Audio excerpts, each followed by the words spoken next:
Hey everybody, this is M.E. Thomas. I'm here with Dorian and Cassie, Chocolate Autizzy. I'm going to ask you both the same question I ask everybody, which is, what is it like to be you?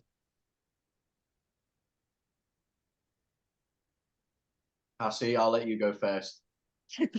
Okay. What is it like to be me? It is draining. Right now, I am recovering from a mental breakdown because of a lot of emails that I've been receiving over the past year and things in my personal life. So it's draining, emotionally draining. The emails, are they like related to you personally, or they're like other people's drama or something? Um, Mostly other people that think that they're sociopaths contacting me and telling me about it. And my response is if you think you're a sociopath, you're probably not, because most sociopaths wouldn't even care. But like the things in the emails that I read are disturbing. And at first, it didn't affect my mental health, but like after a year and receiving like a couple hundred emails, now it's like taking a toll on my mental health. Mm, interesting. Do you just like think I'm not going to read these? I always read them, but I barely reply. Why do you always read them if it's like taking a toll on your mental health? Because I'm intrigued. Like I'm interested in other, because not everyone that emails me is neurodivergent, but the majority of them are people that either are emotionally handicapped or they have problems with emotional regulation or they've been through trauma or they're like a victim that became a victimizer. Like I've had several um I'm trying to say this in a way that is YouTube friendly. Predators message me. Like Oh, people I that have see. served time have Do and you they mean came do you mean like grapists? I think is the term that we rapists. use. Yes, I've had rapists contact me that identify as psychopaths. They use the word psychopath, not sociopath, and they wanted to tell me why they did what they did. Hmm. Yeah, but just see right immediately there. I think that they're probably not because why? Like me personally, if I was like inclined that way, I wouldn't need to justify myself to anybody, let alone a stranger on the internet who I've never met. So immediately, the whole mechanics of that just scream that that's probably some sort of a there's a phrase like a moral reasoning, if you will. Oh well, if I'm like this mentally disordered this way, then I can feel better about myself, and we're not like that at all. I do not understand the logic behind it. Like you said, like why would someone email some stranger that they barely know because they saw them on a internet or whatever? But I think it's just people just wanting to like be seen in a weird type of way. Like one of the emails from the rapist, this person said that they were assaulted when they were a child, and that's why they feel like assaulting children. And they said that they don't do that anymore after being incarcerated and serving time and finding Jesus, but it still leaves me with disgust a little bit because well not a little bit, a lot, because I don't understand the logic behind that. I'm someone that was also assaulted as a child and I have never had the thought of doing the same to another human being. So I don't get it. Yeah. I just found out there's a famous musician, kind of pseudo famous. I forget his name though. He was like, you guys keep talking. I'll tell you, but that this happened to him too. So he was going to be like the fifth member of the Beatles. Uh, Oh, wow, so and this is going a while back. Yeah, yeah, yeah. Uh-huh, yeah, Okay. he's, and then he's, like, really well beloved and, like, whatever, but he had this kinda happen to him. Billy Preston is his name. I've So heard the he name. yeah, he's I know he is, This is the AI Google thing. Preston played the Fender Rhodes electric piano, organ, piano, and harpsichord. He played on Get Back, the Beatles song. Get back to where you Do you know once what? I mean, belonged. I'm from Merseyside, but I'm not big on the Beatles. Okay. I good for you for being able to admit that, Dorian. But then I guess so he was molested as a child, actually because he was a professional musician as a child, and so the like the pianist or whoever, the rehearsal pianist would molest him. And then he got arrested when he was like in his 50s for picking up like a day laborer in Los Angeles, you know, like at the like Home Depot or Lowe's or something. There are often people that are waiting to work. And so he picked up a day laborer who was 16, took him back to his like Hollywood Hills, whatever mansion, and then, you know, like got him drunk or drugged or something, and then was like, you know, trying to molest him because he had such internal, he says this, I think, that he had such internal uh emotional strife regarding the fact that he was molested and also that he was gay. He felt like he was gay, but he's part of like the greater kind of African American community of gospel Christianity where he felt like he was in like severe tension with his faith. So I can see what you're saying, and in this situation, I mean, I don't know if we know any more facts than that. We don't know the gruesome details, certainly, or I don't know them. And what do you think about that, Cassie? Like Billy Preston, is that like I disturbing to you too? I this is my first time hearing about Billy Preston. Hmm. But uh, it all is disturbing to me because it's obviously taking a toll on my mental health. Yeah. Um, yeah, Well, and the and it reason makes why, sense because it's you. That's what happened to you. You were a childhood victim, right? mhm. Yeah, and to answer your question earlier, like the reason why I respond, well, not respond, but I read most of them is because most of them are not like that. Like most of them are like from nurses or teachers that are just like emotionally numb. Like they just become desensitized. Hmm. And I've had to tell like nurses and teachers, like, nope, you're not a sociopath. You're just a human. So yeah, like not all of the emails are that disturbing. Interesting. So people, so can you want to send a message out to people? Stop emailing you about Trauma dumping. It's trauma. It's essentially it's trauma dumping. yeah. So Yes. if you yeah, if you'll excuse me 1 second, I've got the urge for a cigarette, so I'm just going to grab my cigarette. They're just over there. I'll be Okay. 2 seconds off camera. Just keep discussing. Yeah. So trauma dumping. Okay. Yeah. So if it's especially if it's you know about anything about like child, you know, sexualizing children, you don't want to hear about it, right? Does that sound right? Yeah, I do not want to hear about it. I believe that that is the exact word for what it is. It's trauma dumping. Mm, Um, and I think a lot of people just don't feel comfortable talking to a therapist or a family member or a friend about certain things, especially if it's along the lines of like something extreme as like being a person that was victimized and then becoming a victimizor, especially if they you know, serve jail time for what they did. Like I think it's easier for individuals like that to like find a stranger on the internet to trauma dump to than a mm, person in their real life that might judge them. Like I'm definitely judging certain people that email me, not everyone. But like I think that's why they do it to trauma dump because maybe they feel like they don't have anyone else to trauma dump on. But it's yeah, it's definitely affecting me. It wasn't at first, but after a year of coming out of the closet as like a neurodivergent person with emotional regulation issues and then having people contact me and tell me their stories. Some stories are like some of them like I see myself in, and I'm sure if you read some of them, or maybe I can Oh, screenshot and you send you mean some like you'd see sure. yourself mirrors? in. But sorry, what, I Yes, no, I apologize. was just going to ask. Do you mean that some stories that you've had sent to you, Cassie? Do you mean that they mirror what you went through?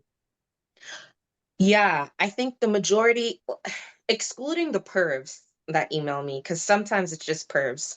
But like the people that genuinely email me, I think a lot of them are either neurodivergent or they struggle with being, emotionally handicapped, whether that is having ASPD or alexithymia or anhedonia or dysthymia or just like emotional numbness in general, like apathy in general. Like maybe they see something that they connect with and they want to contact me to like see if I can, help them go through whatever they're going through. But some things should people should keep to themselves. And I know I sound hypocritical Yeah, saying that because preach. I talk about my life online, but I don't know. No, I can't agree. Some people just really, they don't need to just shut up, but they need to not speak in the first place. Especially on, I mean, I can't.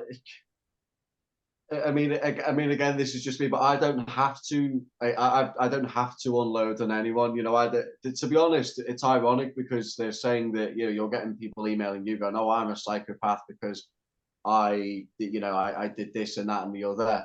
But it's like you're literally trying to. You're saying that, but what you're doing is you're unburdening your conscience. It's like you clearly have a conscience about what you did. Like, so it's an oxymoronic. The whole thing is just flawed from the ground up. But yeah, but no, she shouldn't. I mean, I'd say ironically, take the psychopathic approach. Stop caring. Stop reading them. You do you, Cassie. That and do you know what? It'll do you wonders. Promise, it will. Mm, that's good advice. Mhm.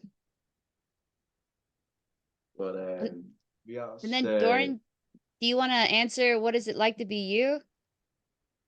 right. Lately, it's been good. As I discussed on the last time we talked here, I'm on probation for possession of an illegal weapon in a private residence. 2 counts of that. There was an original charge of attempted possession of a firearm. I managed to beat that on a technicality. I studied the law, as I was, between the period of being, you know, released from custodial, well, custody, and then being charged and then awaiting trial. Um, and it's good. I had the opportunity to. I mean, I'll touch on that actually briefly, but so I am.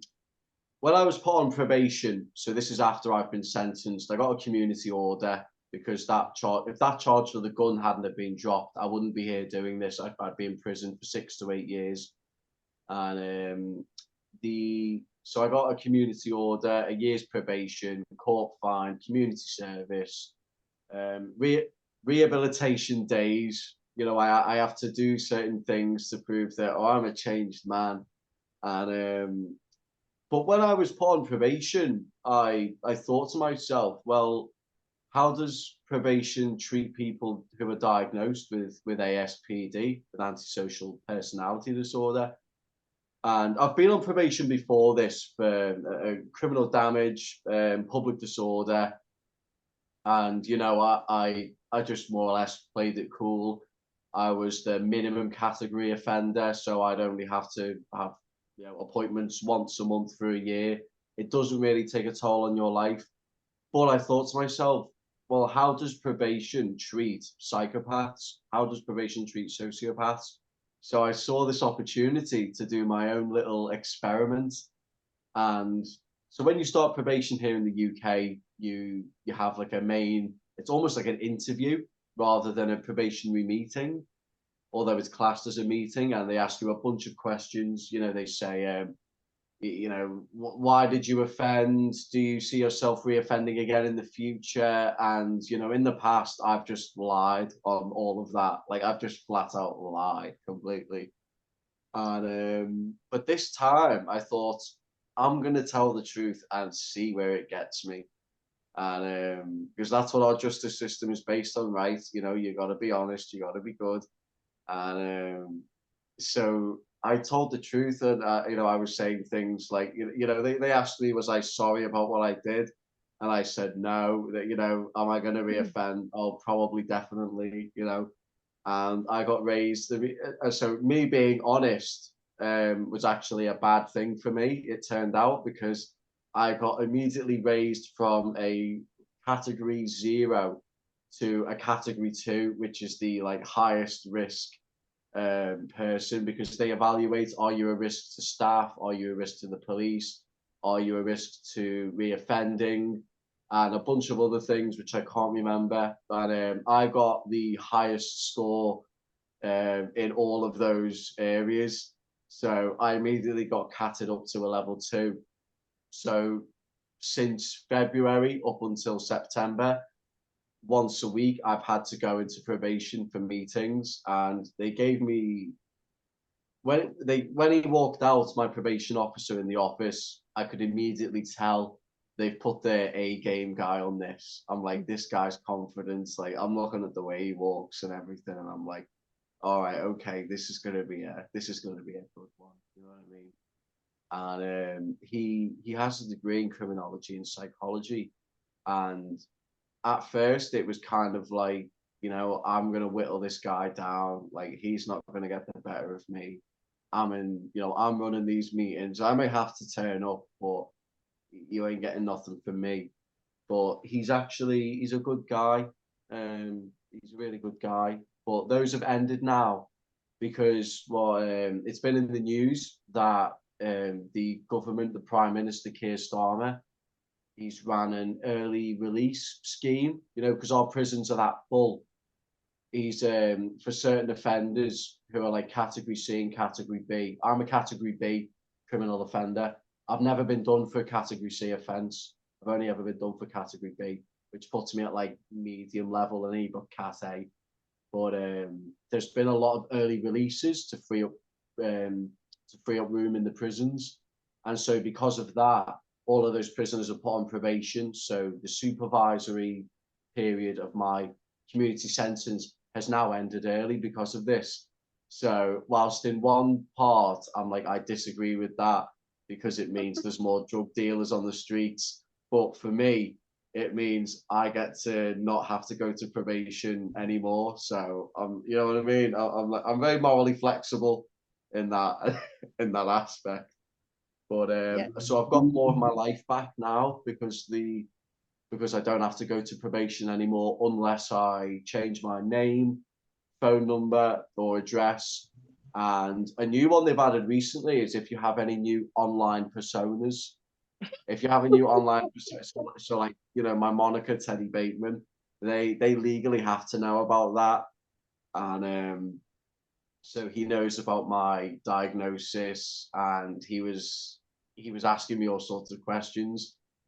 My probation officer said to me the last time that we ever had a meeting, he said that he learned a lot from me. You know, I taught him a thing or two, you know, on about lying and things like that. And he said, you know, he said, I have learned things from you.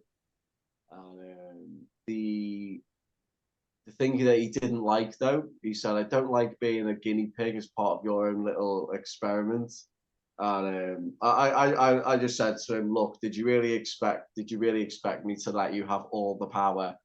And we laughed. He's a great guy. I'll buy him a drink if I ever bump into him. But Yeah. so I'm more free now. You know, I'm working hard. But affectively, what it's like to be me, you're going to be very so I'm very high in neuroticism, like abnormally high. So as far as dating goes, you know, I don't do it. I don't really approach women. It's not that you know, when I was in school, like talking to girls was great. That was the only reason why I went to school, was girls. You know, I loved it. That's But the now, only reason why you went to school was girls? oh, if I'd have been put into an all boys school, you wouldn't have seen me there, because what is the point? I mean, there's no, you know what I mean? But nowadays, it's just so the dating landscape is just abysmal, and you know, that's a whole other, I that's a part agree. I agree. of itself. Yeah. But so there's that. You know, you're going to be very neurotic. You're like a, to be me, it's kind of like you're a vampire. You know, you are, you know, you're human. You know, I mean, I don't literally believe I am a vampire. You know, I know I'm a human being and the rest of it. But you feel inside, you know, you're like, I have these arms, I have these hands, I have these fingers, but it's almost like they're not mine. They're just affecting my will or affecting it. And you know, you play with people, and you just like to see what you can get out of them. Like a lot of people have been very open to me, almost without reason. But we But I have that think, kind. sorry, I apologize. Is it okay if we like interject, Jamie? Yes, please I think so, do. yeah. Go ahead, interject. Okay. So like I also feel like that disassociation with my body. Like sometimes I feel like, okay, well, like I could very well be put, like my soul could be put in somebody else's body, and like I'd probably be like the same, but I'd be a man or whatever, Like Yeah, yeah, in a way. So with me, it's like I'm my soul. I mean, ironically, I mean, a lot of people who've been close to me, you know, in the past and in recent, like the mother of my, I have a kid, and and my kid's mum, you know, she said to me for years, she said, "You have no soul." She said, "You're the most." She said to me, "You're the most soulless and callous human being that I'm ever going to come across in all my life." And but it kind of, I'll tell you what you're one way, what it's like to be me. You will get told very weird, specific things that nobody has ever else had said to them. Like my dad said to me once, he said, "What do you want to do for a job, for a career?" And you know, I said, you know what, I haven't really thought of that. You know, I could be anything. You know, I could be a lawyer, I could be a doctor. You know, I could literally do anything that I want to if I really wanted to. But I don't really have a particular career in mind. And my dad said to me only about a year ago, he said, "You'd make the perfect hitman or assassin." And I I was really like, I was somewhat, you know, I was surprised, and I was, I mean, I was expecting maybe he'd say I'd make a good salesperson or something like that. But he said to me, "You'd make the perfect hitman." I said, "Why is that, Dad?" And he just looked me dead in the eye and he said, "Because you are the most callous person I've ever met." He said, "You just have no concern for human life other than your own."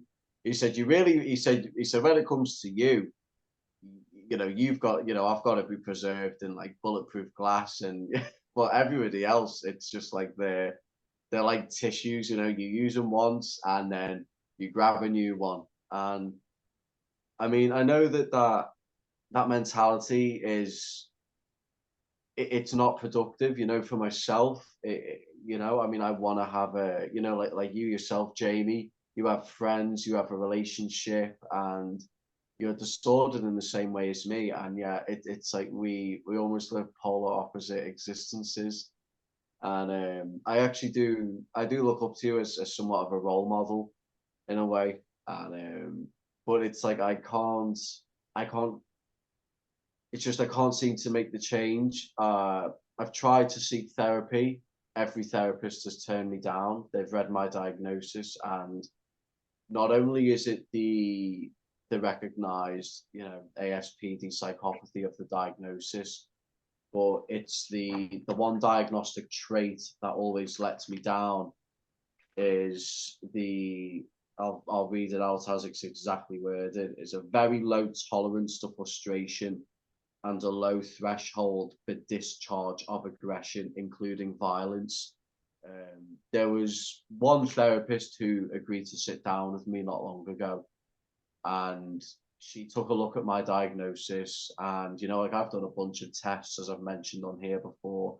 I score either in the high or extremely high on the spectrum for psychopathy, you know, on the Levinson self-report psychopathy scale, the tri-PM, You know, you can look these up and you'll know. But she looked at all of this and she said, look, at we, because it was in like a private clinic. It wasn't like at her house or anything, you know. So there's other people there. And she said to me, look, Dorian, she said, we have children who come here who've been like, you know, battered and bruised and all sorts, and you know, people who are very vulnerable who come here to get over being abused. And she said, I can't have somebody who's a quote unquote violent psychopath just in this office. And I mean, I'll be honest with you, in that moment, I mean, truly, I mean, I really wanted to hurt her badly because, Sorry. May I say something, please? please do. Okay, so I could understand what you're saying, not as far as wanting to hurt the therapist, but um the discrimination that psychiatrists and therapists have towards people with what I would refer to as emotional handicaps is disgusting. Um, like, I think it's wrong for therapists, and I understand therapists are human, and if they don't want to take a patient, they don't have to. But, like, even with my misdiagnosis, like, I went into a therapist. Well, I was 5150'd, and I went into a therapist's office, and she wanted to know how I was feeling, and I said I felt nothing. And she wrote down that I was being uncompliant. And all I could think about at the time was like, what? Well, I told you the truth, you know? But I think the majority of therapists and psychiatrists have this like neurotypical lens of what someone that is a sociopath or psychopath or someone Yeah, that is yeah, emotionally handicapped like is like, and they don't understand that like we are human beings, we've had childhoods, a lot of us have had traumatic things happen in childhood, and like if we're in therapy 9 times out of 10 we're there because we have a problem in our life that we need help with. We're not there to like harm the therapist, you know? So yeah, like her rejecting you completely. is wrong in my opinion. No, yeah, exactly. Like I wasn't. So this therapist was £50 an hour. I didn't pay her, by the way. I said, I looked at her. I said, "You're not getting paid for this," and I walked out because I'm not. Do you know, you sit me in a room for half an hour and you're telling me, oh, you know, you're a violent psychopath, and I'm not going to deal with you. I'm not paying you my hard-earned money for you to tell me that.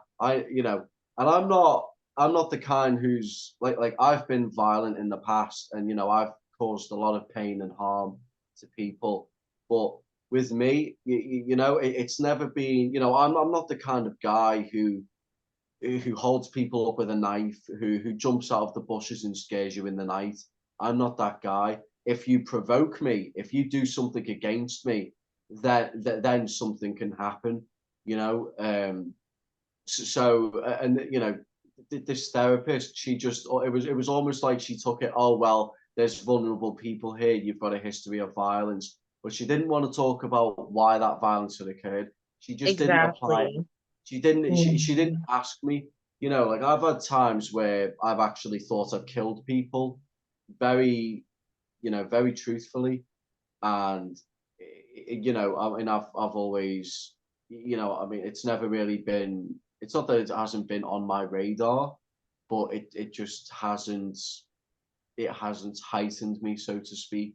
But this therapist, so after that, and I'm not the kind of guy who gives up easy, but it's been over a year. It's been 365 days of emails and countless phone calls and just constant being told, oh, I'll speak to my supervisor.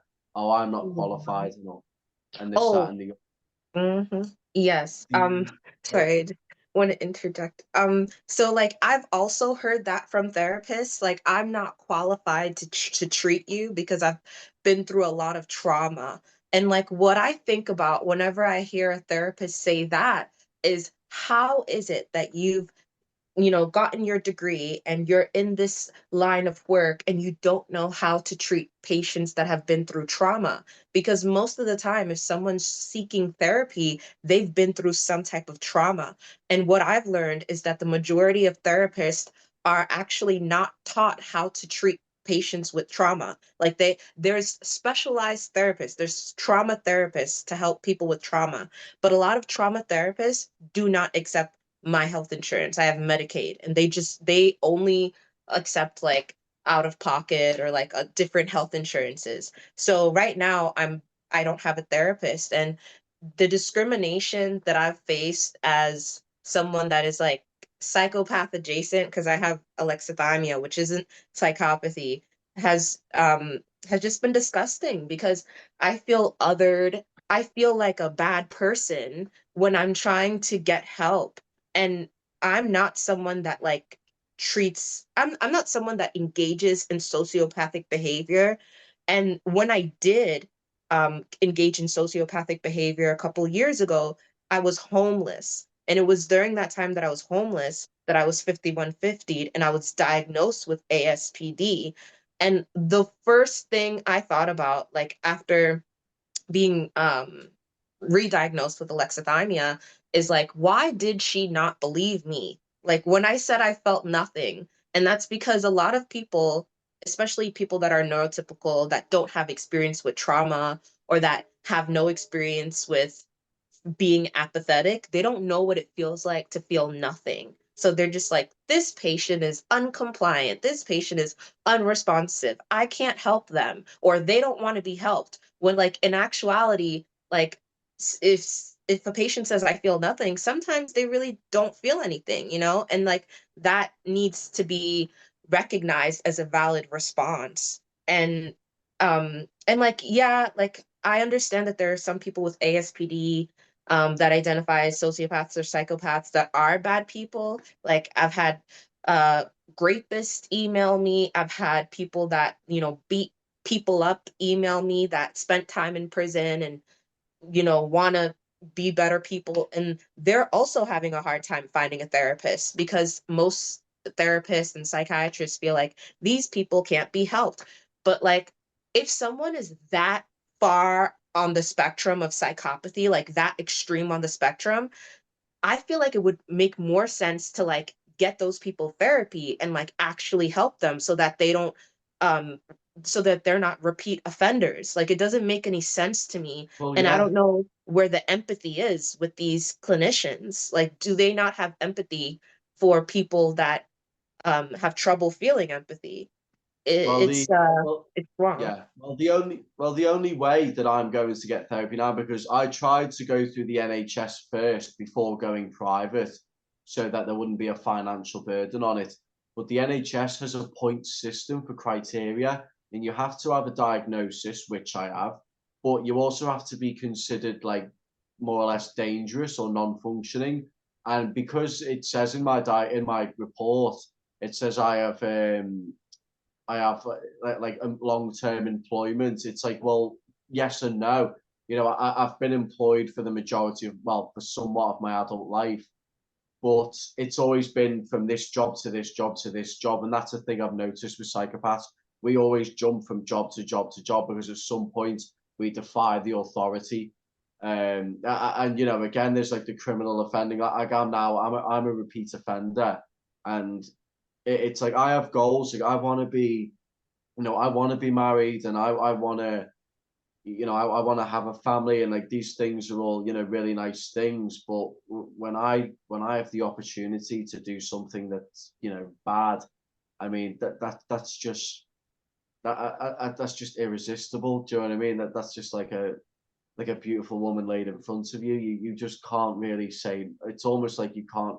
It's in our nature to do it. And But then that's why you should be in therapy. And the well, fact that yeah, like and that lady said no to you is other wild.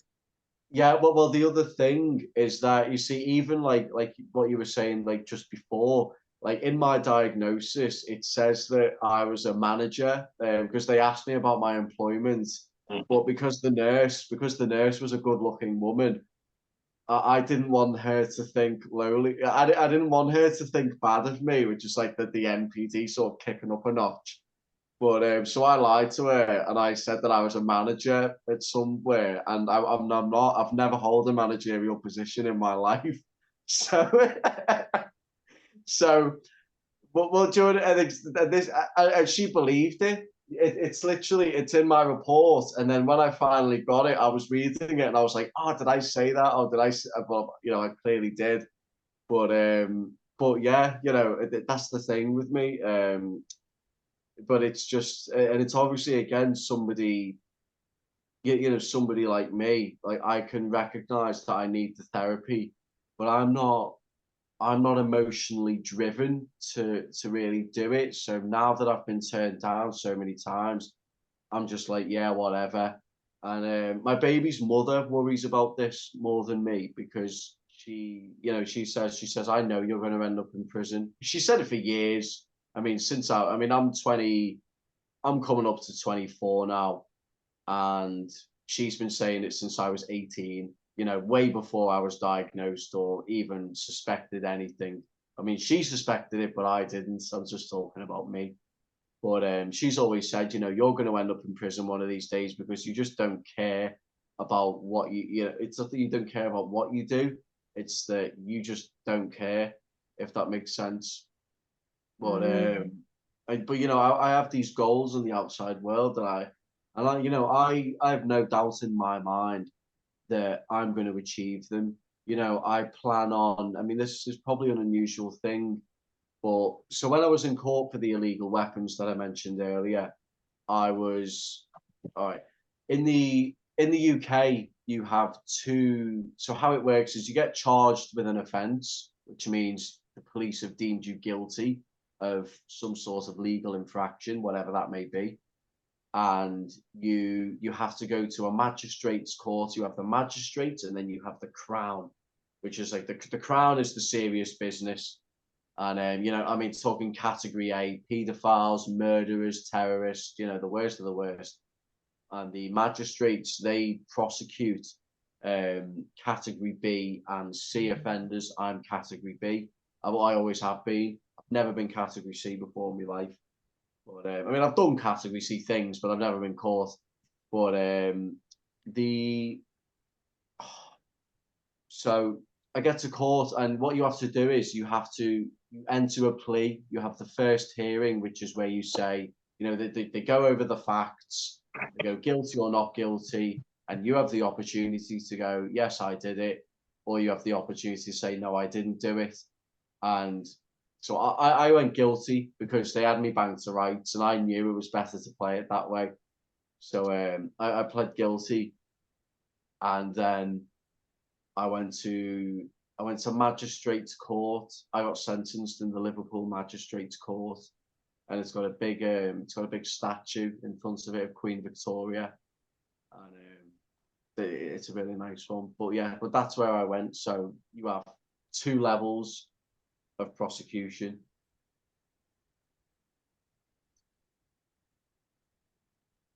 You know, it's interesting. People have mentioned with regard to this thing about therapy. So I am on the advisory board for Psychopathy is the nonprofit, and they have like a whole like page, you know, with graphics and stuff about how much harm people say that psychopaths or kind of similar type of people uh cause. You know, they cause billions of dollars every year and such, and they cost all these things, and that's why they're so, you know, such a threat to society. But it's like, well, why is nobody treating Dorian then? Mhm, Because and tell you may I why. say something? I'm Yeah. sorry, Well, but like I received so many emails. I shouldn't say so many. Throughout the year, probably like 500, 600.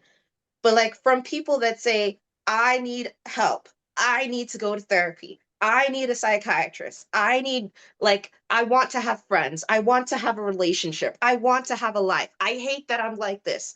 And like if they are honest with the mental health clinician, that clinician says, okay, well, I'm going to refer you to someone that it specializes in this or that. And then like that person 9 times out of 10 doesn't take their health insurance. And that person is just left out alone. Like Yeah, yeah, I and, had this. I actually the therapist who I refused to pay. She said to me, "Oh, I'm gonna ask around and I'm gonna see if anybody who I know would treat you, and I'll let you know if they will or not." I haven't heard from her. Do you Mhm. really think she's taking the time out of her day to call or to even text a quote on, as she says, a violent psychopath to let them know, oh, well, or he or she can help you? No, she hasn't. I could tell as well, as we were sat in the room, as she was reading my diagnosis, like her eyes were like widening, and I was like, right, this person's like clearly like on edge. Like she was just on edge. She was like very not. She wasn't sporadic, but she was very stiff and minimal but sharp in her movements, and she was clearly trying to make the conversation reach a conclusion so that she could get me out. Like she realized who Mhm. exactly she was sat in a room with. And there Yeah. isn't even like I have no history on harming women. Like I'm a very chivalrous guy. That's how I was raised by my dad. You hold doors open for women. You mind her purse, and please and thank you. And I really like I'll always maintain that till the day I die. That's how society thrives. We need more chivalrous and gentlemanly men who care Yeah. about these things. But I believe, oh crap. Sorry. I don't know when to like speak. Just yes, jump Um in. There's no need to be sorry. It's a free for all. There's no okay. this is playbook why that we're playing yeah, by.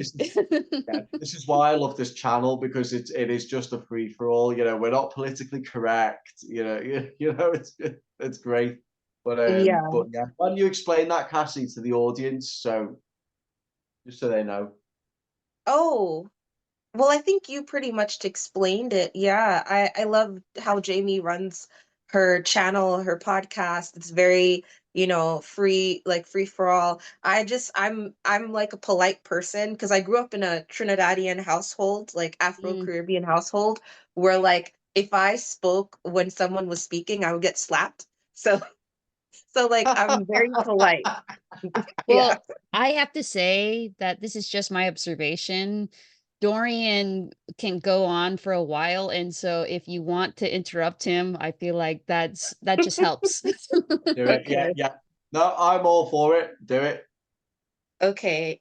So yeah, like I've now heard like hundreds of stories like Dorian's, and it is making me angry. And like that's part of the reason, like the stuff in my personal life, and also just hearing all these people, and a lot of them are decent human beings.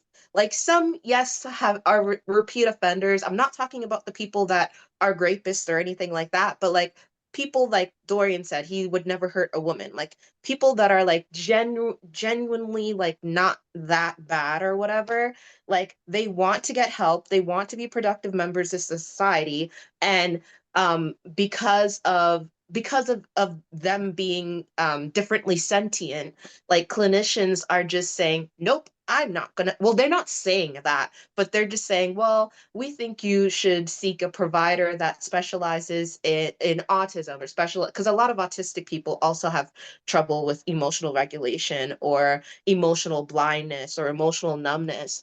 And I wish that like the American, because I'm friendly with like one person on the American Psychiatric Association, and like I wish that like the psychiatrists and you know people that practice mental health, like mental health practitioners in the Western world, I wish that they would acknowledge how much of the population is not on the extreme end of psychopathy. I believe 10% of Americans have alexithymia.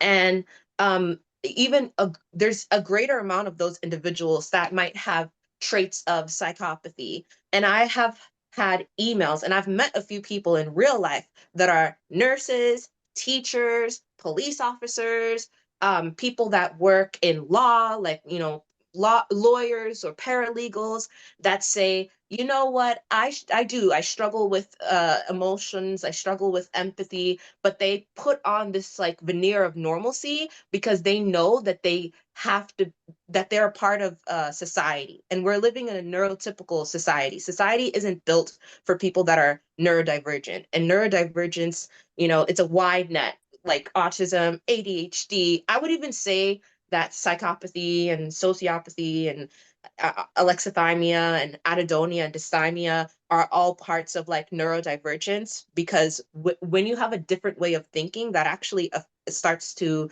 change your brain, you know? So like if 10% of the population is on the spectrum of psychopathy, like, and we're not out here killing and raping and hurting people, then like why wouldn't they see somebody like Dorian? Like why would a therapist, like I get it, like if you look at him, like maybe, you know, it's like, ooh, tattoos, but it's like, so what? You're a human being, and like their job is to like help other human beings that are struggling mentally, and they're refusing to do that, and they don't know that when they go to the doctor, like their nurse, like I'm I shouldn't say friends, but um like I talked to this lady, and she's a nurse at New York Presbyterian, and she says when she goes into work, she has to like shut off her empathy, because every single day she has people that are crying, people that are in pain, people that are just suffering, and she has to like put on this veneer of like happiness and normalcy, and she has to be upbeat, and she's like, yeah, I feel nothing, but like this is my job, and like I need to do this because her coworkers are in the back like drinking or doing coke to be able to like do their job, and she's able to like push through it. And I feel like people aren't aware of like how many people are just struggling to cope with living in a society that is fake. Like I used to think that my like having to, you know, mask my neurodivergence, that this was like something that was special like onto me, you know, like this is so hard having to say, you know, good afternoon to people like that I don't really care about, and then like I'm not having a good afternoon, so then I feel like a liar for saying good afternoon, you know. But like this is how society is. Like if you walk into an establishment, or if you're working somewhere and you don't greet your coworkers, you're seen as like a bitch or an asshole. So like it's just like these little things that like stresses people like me out. Like maybe not people that are, you know, psychopaths or that have ASPD, but like those of us that have alexithymia or dysthymia or anhedonia or just like major depression, like it raises our blood pressure to be like, I'm fine and everything's great, and I'm just gonna like do this job, because you have to have a job in order to work, in order to make money in society. But like a lot of people are suffering, and there's a lot of people that are emotionally numb in society, and like psychiatrists and therapists say that like, oh, these people are bad people. It's like, well, you might as well say that the police officer that you called when you called 911 is a bad person, or the nurse that took your blood to test for whatever is a bad person, or the teacher that's teaching your kid is a bad person, because these are the people that are emailing me. And like I've had teachers to say these kids are horrible, I want to quit my job, when I walk in there I have anxiety, but I just have to zone out because this is my job. And so many people are like emotionally numb in society and just faking it, and like nobody's now talking about it. I don't know why. Sorry, I'm going on a rant. I'm sorry. I love it. I love the rant. Sorry. Okay. Yeah, but it just sucks. Like it angers me because like that guy that is like trying to like tell me like why he is assaulted a child or whatever, like if he can't find a therapist, because he also said like he's looking for a therapist, but therapists don't want to treat him, like obviously, you know why, like god forbid that man is going to go out and repeat offend again because he can't get help. Like they're just like, okay, you're on a list, you're a bad person, and he is a bad person. But like in order for like bad people not to continue, you know, doing bad things, like they should get treatment, you know, because they just cast a net over anyone that struggles with emotional numbness, that this person is a bad person, when it's a spectrum. Like, not everybody is going to be a rapist or a serial killer. No, I'm done. Sorry. we just no, we more or less get blacklisted. I actually wrote. It's been a while, and I meant to do this last time, but I thought we could do like a regular reading of my journal. So I do keep a journal. I've kept it since it's been a year now, October. And I wrote in it, I'm sure, when I came home after seeing the therapist. We can do a reading if you like. Yeah, go ahead. Yeah. Okay. Yeah. It's October the 19th, Saturday. So I went to therapy and was out after half an hour. But I had the hour booked, by the way. So after half an hour, that's exactly that's how long it lasted. Mhm. I won't say her name, but the doctor took a look at the details of my diagnosis and the traits identified by the psychologist on the NHS. Apparently, she can't have a quote unquote violent psychopath in the offices due to the vulnerabilities of other patients. Pathetic, absolute joke. When I've paid my debts and sorted myself out, I'm honestly debating on whether just to attack somebody at random and get purposefully arrested. The only way I'll get therapy is in prison at this rate, and that's it. It's a very short one. Oh no. Please don't do that. Please don't do that. Please don't just attack a random person. Well, what option does society leave me, Cassie? Yeah. The system is broken. Like, it's just broken. Uh, Like, oh my gosh. Yeah. I mean, how else am I gonna? I mean, if no therapist on the outside world will see me, and I want to have therapy, and it isn't. It isn't right at all that I'm just blacklisted. I mean, it took me a year to get one therapist to see me, a whole year. I can't Mhm. go. I can't go the rest of my life this way. So why Yeah. not just accelerate the process to meet my needs? I really wish I knew what to tell you, but I don't. Like, that's why I don't respond to most of the emails that I get, because I don't know what to say. Like, what do you say?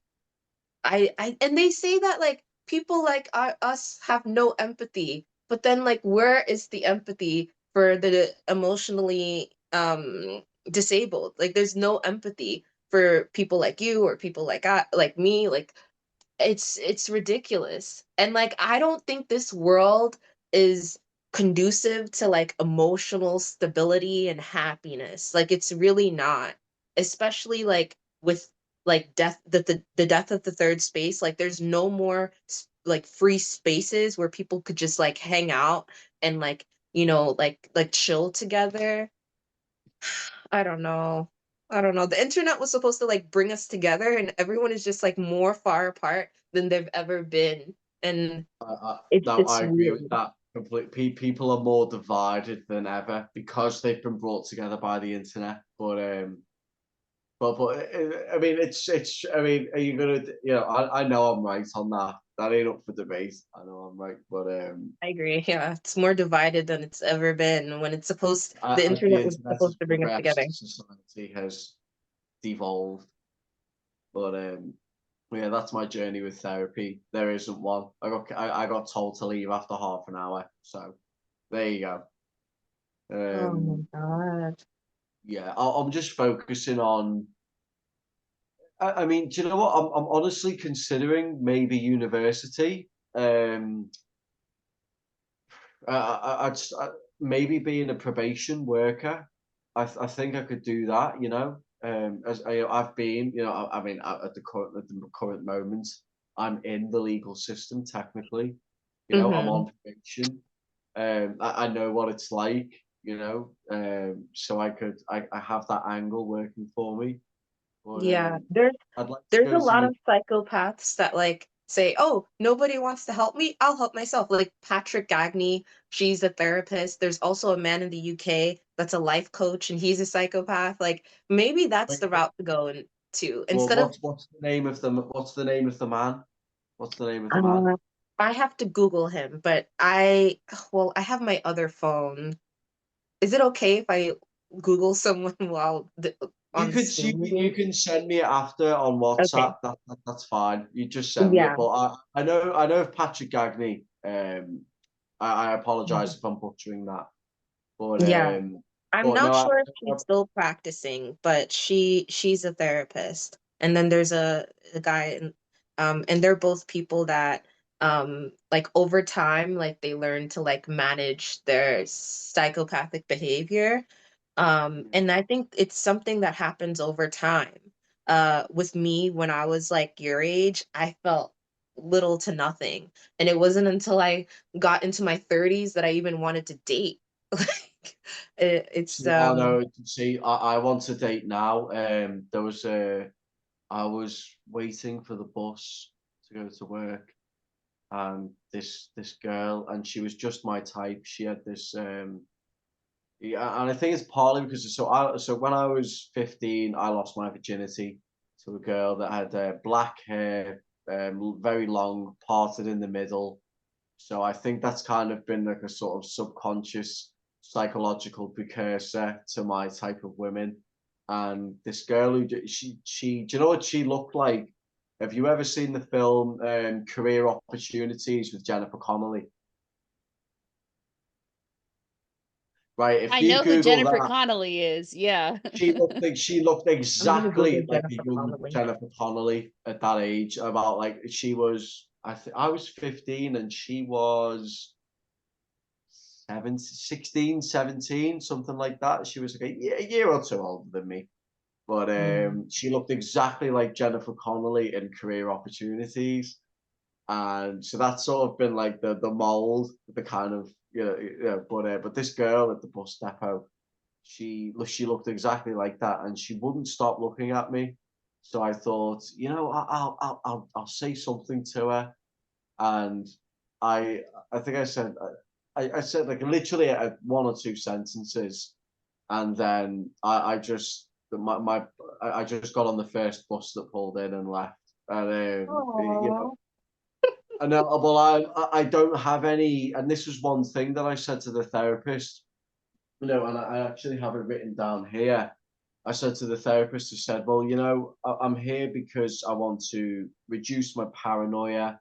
I want to be able to Mhm. build and, initiate and maintain long-lasting positive relationships and be more financially responsible. That was another one. But Mhm. again, no therapist will see me.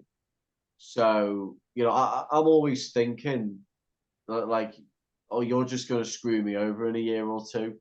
You know what I mean? So Yeah. that's But just the mindset I'm stuck in. So I'm going to have to work it out on my own. Well, that you yeah. said someone's gonna screw you over within a year or two. Do you mean like a woman, like any woman that you would Yeah, be interested in? I see. yeah. I don't get me wrong. I don't think it's going to happen right away. I think it's going to be great, but I just think that within a year or two or less, whenever it is, I just think that it's going to eventually turn on me. So that's just Yeah. what And that's that's just the something that you should gosh. Yeah, like you have valid reasons for wanting to go to therapy. Like it's not to manipulate your therapist. Like you said, you have yeah, I couldn't care paranoia, about you that. have Mm. Wait, what did you say? I so literally couldn't care. The reason that I want to go through. I mean, again, no therapist on the NHS will take me, so I have to go. Well, I would have to go to private therapy, which means it's costing me money, which means I need to actually care about it to want to do it. But But you deserve not to be a paranoid person. You should care about yourself enough to want to get therapy to not be as paranoid as you currently are. dude, that's a weird. to say that you deserve not to be a paranoid person, it kind of reminds me. My dad said to me once, it's kind of like a weird thing. My dad said to me a couple of years ago, he said, "You act like you're the only person who deserves to be thought about." And that's like I remember hearing that and being like, "Hey, that's kind of weird," but I don't disagree with you, but I just can't really make sense of the thinking. Like I would never think that. I think your dad said a lot of messed up things to you. But no, but they Sorry. were no, they were true. Like he, like when I was, it was the day before I was in his flat, and it's a studio flat, and I was there. I think I had dinner. He cooked hoisin duck with rice and some vegetables, and we sat down after the meal, and he said to me, "Oh, are you doing anything like this week?" Because it was on a Sunday. And I actually said to him, well, I'm actually going to have a psychiatric like appointment on Monday. And he said, oh, he said, what's that for? And I told him the truth. I said, I've been looking into my mental health and some things and, experiences I've had. And I said, I've been looking at some, medical info. And I said, I think there's a possibility that I didn't explain to him what ASPD was, but I said to him, I think I might be like a very psychopathic individual. And he looked at me for, I mean, literally, he just looked at me straight away and he said, I've thought this about you for years. He said, like, since you were a teenager, he said, I have always thought it, but he was shocked and amazed that I had said it. But, and when I May I asked say him, something? Okay, yeah, continue. Um, so I've had a similar conversation with my mom. Like, so I don't identify as a psychopath, but my mom said that I was very creepy. Her exact words were, "Yo was one little creepy bitch." Like that's what my mom says. And I'm horrible at trying to fake her accent. But like I was like, why was I creepy? And if I was creepy, why didn't you get me any help? And they just let me be creepy as a child. And now I'm a socially awkward adult, Like I don't understand, like if your parent thought you were a psychopath, why didn't they try to treat that when you were displaying psychopathic behaviors? Like my well, mom said that I would just stare at her or stare at my aunt, and I would just be looking at them like I would be looking at a TV. And I was like, yeah, because I didn't understand anyone. Like I was trying to learn how to be like normal, and they thought I was just being creepy when I was being an observant child because I was autistic. So if your dad thought that you were a psychopath when you were a child, why didn't he try to remedy those psychopathic behaviors? yeah, well, I asked him that, and my baby's mother. I asked them both of this, and they both gave the same answer. They said, because how do you tell a psychopath that they're a psychopath? And I thought, oh yeah, that kind of makes sense. But yeah, well, my baby's mother especially, and my dad as well, to be fair, they both said, because we never know how you're going to react. They said you're very like unpredictably aggressive at certain things, so they didn't want to put themselves in the firing line, so to speak. But But when you were he a was very, child, like they didn't want to tell you when you were a child because you were. well, like even like my mother, she's always worked in like she's always worked with children in schools. And like when I was younger, I mean, I'm talking like 13, 14 years old, we had a dog, and I used to like the dog was afraid of the vacuum of the Hoover. So like I used to get the Hoover, I used to turn it on, and I used to like raise the Hoover above the dog, like above its head, and she would like bark fiercely, and she would be very scared and things like that. Like I'd never like I'd never physically torture animals, but the family dog. would be, you know, I used to enjoy getting fear out of the family dog. And the way in my brain it would work is that I love the dog. I can get this reaction out of the dog. I love the reaction. Therefore, I love the dog. Like that. Like that's my. Jamie knows. Jamie understands. But that was, and my Okay. mum even said to me, I remember vividly, she was washing dishes at the kitchen sink, and because the dining room and the kitchen were like kind of like one room, you know, the wall got knocked down between them, and so I was like, I mean, essentially, I was bullying the dog one day with the hoot. I think I had a stick actually, and I was waving a stick right next to its head, and the dog was like freaking out, and my mum said to me, there's something wrong with you. Why do you enjoy seeing the dog's name was Belle, French for beautiful, after Beauty and the Beast is called, it's called like Belle Ella something or other. And I came up with the dog's name, and she said, why do you like scaring Belle like this? She said, there's something wrong with you. And she tapped her head as she said this. And me being me, I looked at her and I thought, you're just stupid. I thought you're stupid and you don't know what you're talking about. But Wow. Yeah. yeah, A lot of but like that clearly should have been like, you know, like this young kid who's like 13 is enjoying scaring the dog, and like she just didn't get, like she didn't even think to get any help for me or anything. Like I was mm, never psychologically analyzed as a child at all, but the signs mm, were there. But some of the signs went under the radar. So like stealing from a lot of shops. I used to steal, like every time I was outside, you know, I would steal like a can of Coke, a chocolate bar, and it was every time, you know, I had to do it.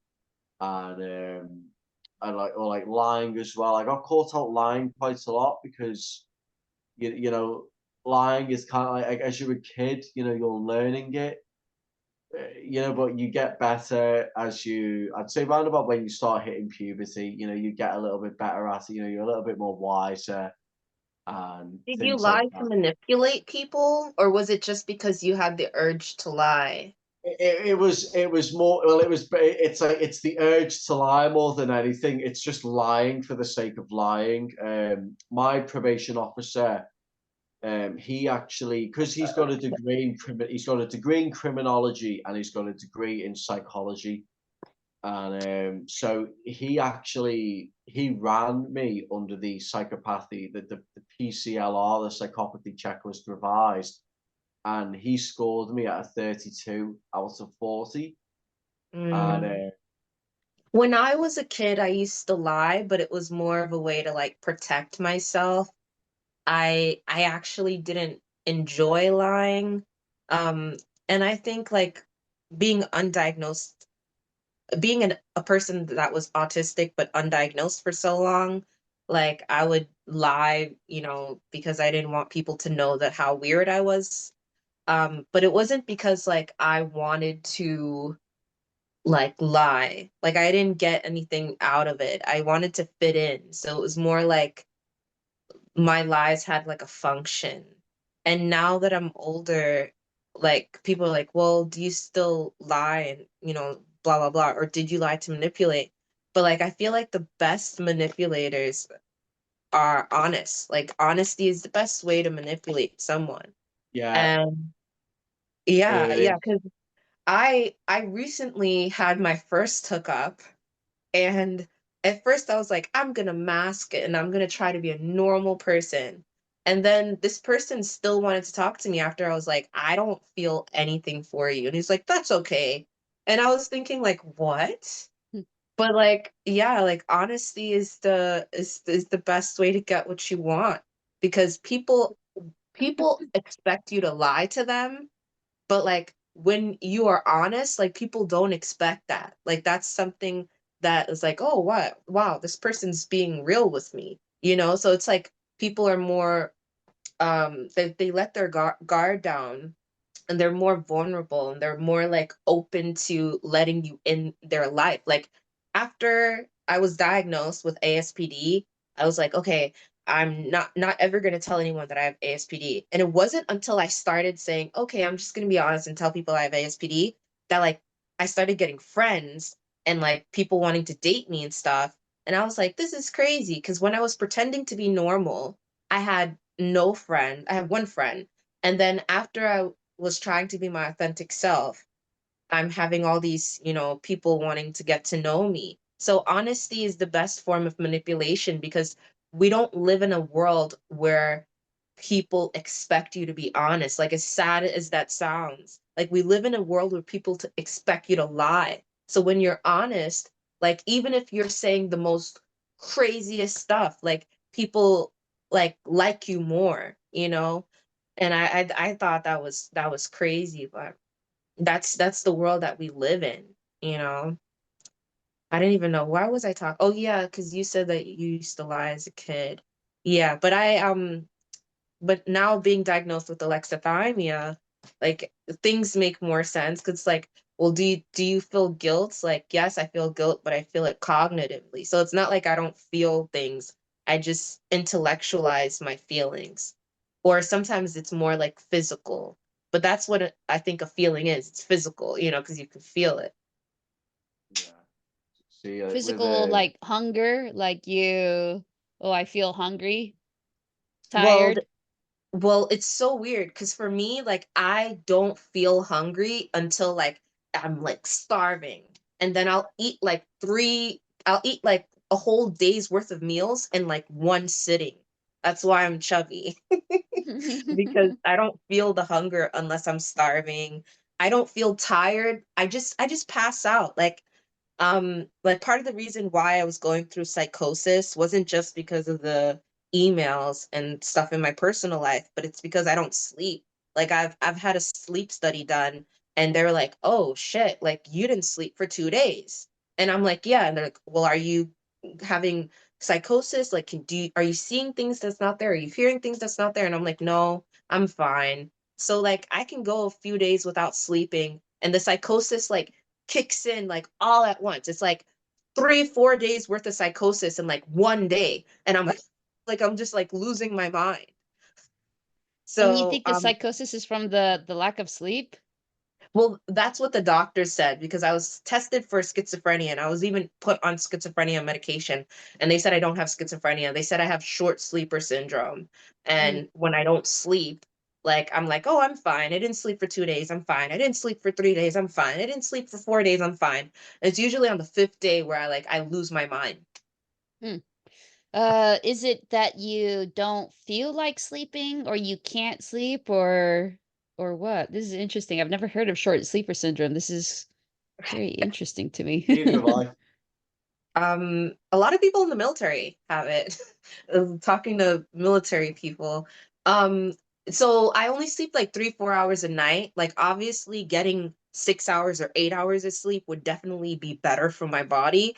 But like, I can function on Neither three have I. hours of sleep a night, and I can function days without sleep. But it's on the fourth or fifth day where I start going crazy. Like, the other day, I was like singing and eating Chinese food on live stream on my YouTube channel. I'm so grateful for the people that have subscribed. And that's why I said, like, I don't want a large following, because everyone that subscribed, like, they're like, "Oh, she's going through some autistic psychosis right now." And like, some people actually know how that feels. So they're like, "We're just gonna tell her, like, just make sure that you don't go outside, because you don't want to go outside while you're going crazy." But yeah, I'm on Ambien now, Mm. so that's been helping me. But some people just don't sleep 8 hours a night, and like, I've been forcing myself to sleep 8 hours a night and then going crazy because I can't. And I think it's just overthinking. It's probably complex post-traumatic stress disorder, along with overthinking. Like, also living in the hood, like, people play loud music at night, like, they smoke weed, there's a lot of sensory overload, and I just can't sleep. So yeah, I can go like days without sleeping. My doctor thought I was bullshitting her. Sorry for the strong language. And then she was like, "Yeah, you just have short sleeper syndrome, so it's okay, you're not gonna die." Huh. That's really interesting. I get what you're saying. So I learned this recently from Hawktober, where it's you go see birds during October, and it was an owl that the guy was talking about, the ranger, and he was saying that they're like, oh, the question we get asked is the owl is here and he's awake and it's the morning, even though owls are nocturnal. And then he said something that's like really disturbed me ever since then. He said, but the animals don't just like sleep, an 8-hour block or whatever. Even if they're nocturnal, they're still awake during the day, most of the day. They're just catching like little naps here and there. And that really freaked me out to think, so I had in my mind like a vision of a giraffe in the the jungle in Africa that's just standing there at night, the whole night, just waiting for the sun to rise, just standing there. Hmm. Is that Yeah, what it's like for you, Cassie? that so part of when I was kind of dating a guy, he said that he wasn't my boyfriend. So I guess it's a situationship. His name was Michael. And that's part of the reason why I deleted probably about 100 videos from my YouTube channel. Um, because Yeah. like I was dating this guy, and like we would watch TV, we would cuddle, he would sleep, and I would just look at him. I would watch TV. I would be on my phone. And also, Dorian knows this because Dorian and we chatted for like a few weeks. And like, he was like, why is it that every time I message you, you're always up? Like, I'm always responding. And that's because I don't sleep.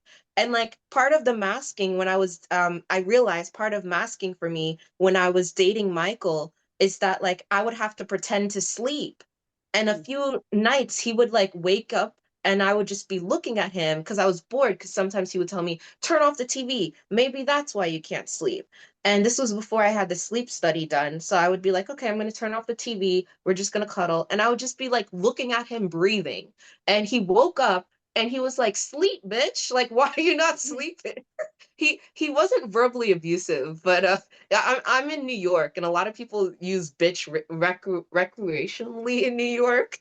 So he was like, "Why the fuck don't you sleep?" And I was just like, "I don't know." And he called me a psycho, and he said he felt uncomfortable, but he went back to sleep. So I would never hurt anyone, especially someone that's willing to like cuddle me and be with me, because at that time, that was when my neighbors downstairs were living here, and I had beef with my neighbors downstairs. So Michael being here made me it gave me like this cloak of safety. So I had to pretend to sleep around him. And one day I told him, like, if you're going to accept me for who I am, then you have to accept that, like, I'm going to lay next to you, but I'm not going to fall asleep. And that was one of the reasons why he never claimed me as his girlfriend. That and the whole not having sex thing. So yeah, but yeah, it's crazy to think. It's not crazy, because a lot of people go through this, and I'm not special. There are a lot of people with short sleeper syndrome that don't know that they have short sleeper syndrome. Um, but yeah, it is a struggle as a neurodivergent person to, like, part of my mask is pretending to sleep. Like, and I didn't even know that would be part of my mask of normalcy until I started dating someone. I had to pretend to sleep when he was holding my hands and looking me in the eyes. I had to like also, like pretend to be like, oh, yes, I'm feeling something. But like for me, it's like I display my love through actions, like I love my mother and I love my sister, and I show them that love through my actions. And they say, well, Cassandra, you're supposed to know that we love you. We love you. And it's like, well, I don't feel that. So like you guys have to show me you love me. Because the other day, my mom called me, like, since I came out of the closet as ASPD, as a person with ASPD, even though like I told my mom, like, listen, and I saw another psychiatrist, they said I have alexithymia, my mom still calls me a psycho. And I should just be grateful that she's willing to accept me for being as weird as I am, because throughout my entire life, I've been called a weirdo. But it's hard because like she says she accepts me, but then she's always calling me a psycho. Like the other night, she went to the ATM to like to help me out, you know, to be like, okay, you need dishwashing liquid, you need like all these things for your apartment. Here you go. Here's some, you know, whatever. And there was like a man that pulled up in a car, and we were like out. I don't live in a good neighborhood. We were outside at the ATM, and sometimes people drive by in their cars. And the man pulled up in the car, and I always walk around with a taser, pepper spray, a knife. Like I have like 6 different weapons on me, which I can legally have on me in the state of New York. And so I just took out my taser, and I just like I pressed the button, and the guy just drove off. And my mom was like, "Why did you do that? The man was just gonna come and take out money. Like, why you have to be such a psycho?" And I'm like, "Mommy, we are 2 women that's outside in the bad part of Long Island, and this guy is coming up with a car. Like, you think this guy has good intentions? There's no other Yeah, cars here." And then she calls my sister, and she was like, "You know, your sister just scare me. She just have a taser and this and that." And I was like, maybe it's a good thing that I'm a psycho, because you would have just gotten robbed. Who knows what would have happened to us, you know? But like, I don't know. Like, part of my mask has to be like pretending to be scared and then pretending to sleep. And like, because like, um, I've also dealt with stalking. And like the guy that was stalking me, like I noticed him stalking me, and I just walked up to him and I'm like, "Are you stalking me?" And he was looking around like he was like slow or something. Like I wasn't speaking English, you know? And people expect me to be scared because I'm open about what I went through as a child, but I'm only open about those things because I know there's other people that have been through the stuff like that. And like what I never ever in my life thought about was like, oh, men get molested too. Because in Mm. some of the people that contact me and be like, "Hey, like thanks for your content." Like some dudes say, "I was also molested as a child. And like I appreciate you talking about this." And I'm like, wait, crap. Yeah, men get molested too. Like it wasn't even like a thought to me, you know? So I don't know. She's like, "I don't know how you got like this. I don't know why you're such a psycho." Like I'm just like we hung out over the weekend, and like there was a few instances where like I did things or said things and she was just like taken aback. And I'm just like, well, you have no survival instinct. Like none. You know, my mom's like a 70-year-old woman. Like, I don't know. But the guy, I had to kick him in the nuts. I had to kick him in the nuts. And like I feel so bad for doing that. Not the guy that by the ATM, but the guy that was stalking me, because he had the audacity to like pretend like he wasn't stalking me. And this is the situation, like when you are out of the closet as a person that has been through like vulnerable, you know, things, people expect you to be like a vulnerable person. And when they see you and you're not what they pictured in their mind, like how you thought they would be, how in their mind, like parasocial relationships and shit like that, it's like people are, you know, they don't know how to react to that. And that's why I don't like, I deleted so many videos, and I don't want my channel to grow because I'm broke. Like being known while being broke is not a good situation to be in. Like, Jamie, you were on Dr. Phil. Like Mhm. after your Dr. Phil appearance, like did any strangers like come up to you and said, "Hey, I know you." Like, did you get that? No. Oh, no, you all the I don't know if it's like a New York thing. Like, I'm surprised nobody has ever recognized me off the street. I think it's a no, New York thing. And but also Jamie, my address is on Google, so that's probably it too. How's your But address on Google? I don't know. I don't know. Maybe it's because I'm registered to vote, or like I have no idea. Or maybe it was an asshole because I kicked 2 people that used to live downstairs. They left. And it's completely my fault. I take full responsibility. So I don't know if they put it on Google, Hmm. but yeah, but but I think it's a New Jamie, York thing. Sorry. Oh, sorry, yeah, continue. Jamie, you wore a disguise though when you were on Dr. Phil. Mhm. Do you know what? The only way we can tell it's you is because of your smile. That's the only, Oh, you wore a yeah, blonde wig. Mhm. That's yeah, probably that's why the you only wore a way we can blonde tell it. wig. As That is soon as why I you, wore a blonde wig. that's the only way that we can tell it's you is by your smile. But I mean, I wouldn't mind. See, we don't really. I don't really Yeah. keep up with talk shows, especially here in the UK. I mean, we used to have Jeremy Kyle. I don't know if you're familiar with him. Yeah, no, but he got cancelled because his show was like really toxic. But I wouldn't mind doing something like that. But but no, Yeah. I remember that was the only thing that gave you away, Jamie, was your smile. And I was like, I was like, yeah, I could see her there. Yeah. So Jamie, I have a question. And by the way, I apologize if I seem manic. I am running on no sleep again. But is that why you wore the blonde wig? Because you didn't want to be recognized in public? Yes. Hmm. See, I should have did that. I should have did that. But it is what it is. You know, people, especially in a densely populated city like New York, like, yeah, there's always going to be the true weirdos. Like neurodivergent people get called weirdos all the time, and I would say that you and Dorian are neurodivergent because I would classify psychopathy as a form of neurodivergence, but a lot of Yeah, people disagree or whatever. Um, but yeah, like I think we're classified as weirdos, but the real weirdos are people that like stalk people. Like I went through a phase when I was a kid of following people around, but like as soon as they knew that I was following them, that took the fun out of it. I was like, I'm not going to do this ever again. So I don't know like how someone could be a grown adult and follow someone around. It's weird. So how often, like, I'm just a little bit curious, how often do you get recognized or do you end up having problems for being, as you say, public but broke? So I volunteer because I'm currently on disability. So like I can't be staying in my apartment all day or else I'll go crazy. And the reason why I'm on disability is because I can't really hold down a job. Although technically I am doing YouTube part-time, but I don't really earn much of anything off that, especially now that I deleted all those videos.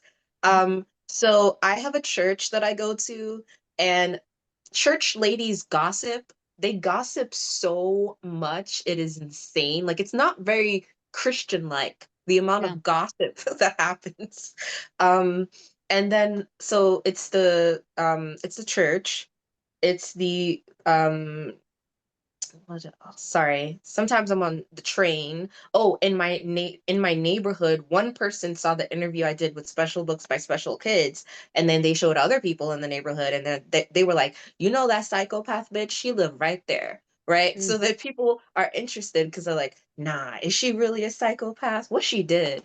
And it's like, well, I'm gonna fuck you up if you try to fuck with me, but like I'm not a Taser. person that like just fucks people up, like just goes out and says, I'm gonna start shit. Like, I do not want any shit started. I am afraid of like people that start shit because I've had so much drama in my life, like going through homelessness and like just living in a situation where SA was going on, and like my drama with my family because my cousin, he is CJ. He's Kurt.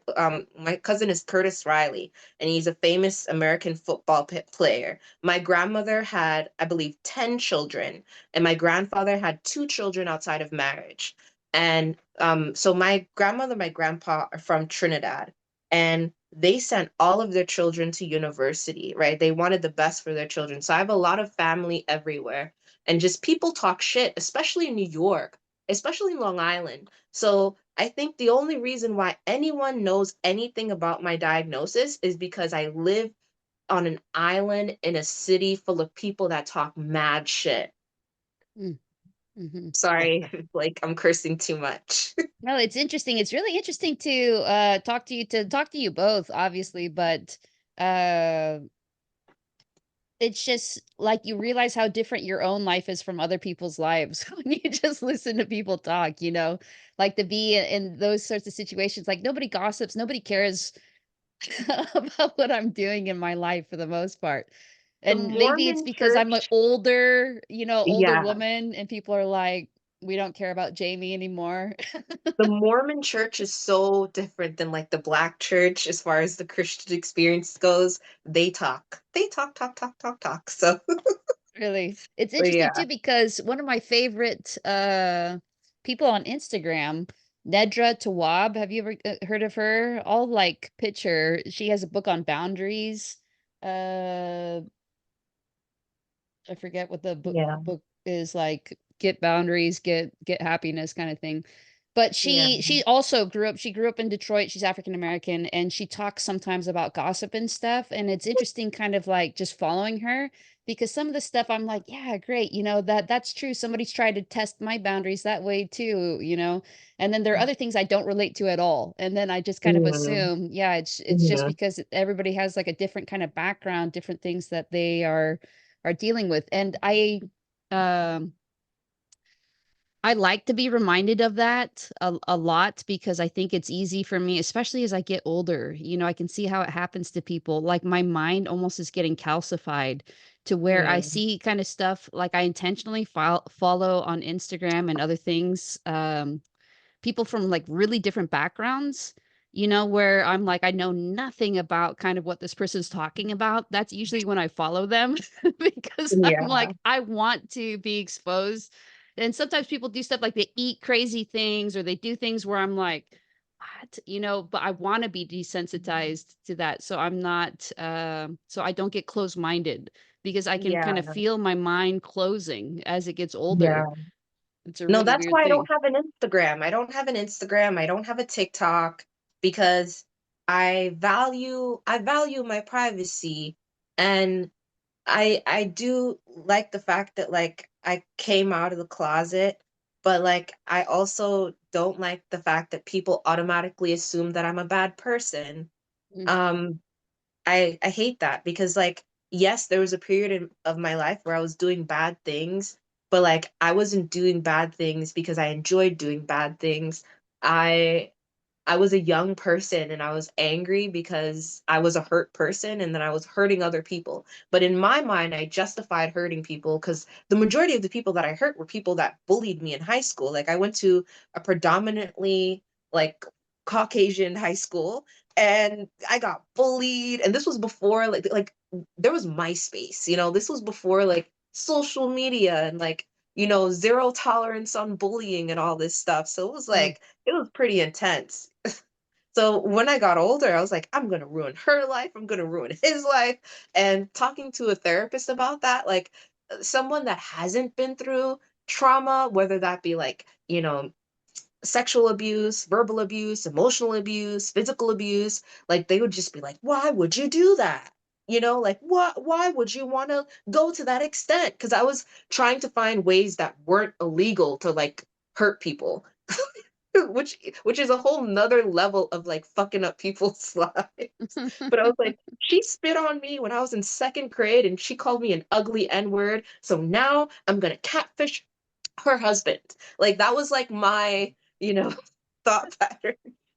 And like I'll send it to her and blah blah blah. And like I was like, this is what she deserves. And like anyone, like without knowing the backstory and the trauma, because like I was a bullied person, right? And then once I like got out of high school, I became a bully, but not like physically. Because that's the difference, I think, between men that engage in psychopathic behavior and women that engage in psychopathic behavior. Like it was very indirect, and it wasn't in any way that could be deemed as illegal. It was like more, social, Hmm. yeah, but I'm no longer like that. And I believe in karma, I believe in God, so God will handle the people that hurt me. I'm no longer gonna, think I'm not gonna try to think about, getting revenge or whatever. Like one of the people that assaulted me as a child is in jail. I believe he's getting out soon or he either already got out, but he served time for that. And I'm just putting it in God's hands because if I never got help, because I did get a few years of therapy, if I never got help, I probably would have ended up unaliving like the men that assaulted me as a child. Mm. Because like they're like in their 60s and 70s now, Yeah. and guns are the great equalizer. Yeah. This is But I put it in interesting. God's hands now. Yeah, amen. This is interesting. I have kind of a question for you both. I did recently it was a class on espionage, and they just wanted like a guest speaker to come in and kind of talk about like psychopaths, and like I think the idea of the class was primarily when, let's say, you're like in the American CIA or something, and then you're trying to recruit people, local people in whatever country you're in, to spy against their own government, right? And what might lead people to make that sort of choice to spy against their, or to participate, with a foreign government's spies, like, I don't know, like Venezuela or something. So you get a local Venezuelan to agree to, give you the blueprints for the factory that he works at, or whatever the information is that you're doing.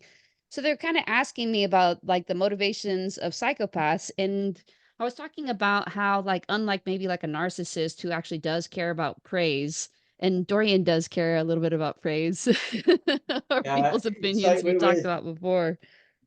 with me, it's like I enjoy the attention and the praise and all of that, but I don't need it.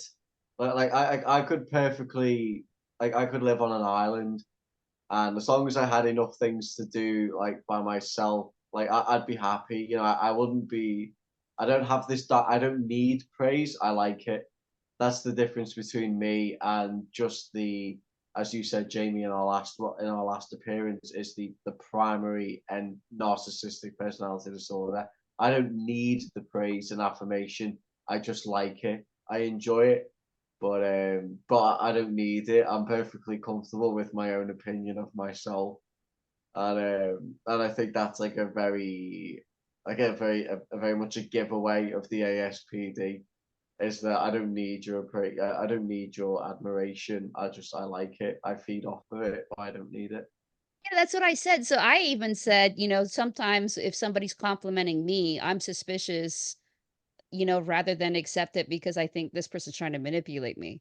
So then I Yeah, said, yeah, I have that as well. I'm immediately look. I'm like, I'm judging you. If you're complimenting me at random, I'm judging you very hard, but you won't know. And I'm just like, I'll try and let them speak a little bit more, see if they slip up, things like that.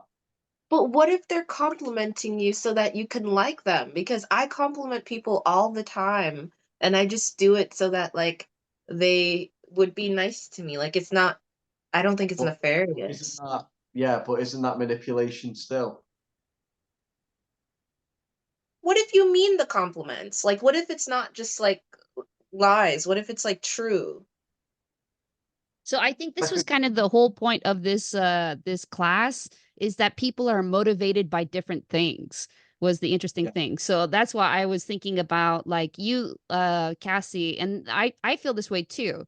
Like it seems like you are motivated before therapy about a little bit like of revenge, right? Of course, yes. I was a completely different person than I am now. I was ruthless. Like and I try not to be like that again because that person would be in jail. Would Yeah. eventually probably end up in jail. Yeah, exactly. And now post therapy, what would you say is like a motivation? Like if somebody was trying to kind of get you involved in something, it doesn't have to be espionage, but it was just interesting to think what motivates people? What would motivate somebody to choose to kind of opt into something or not?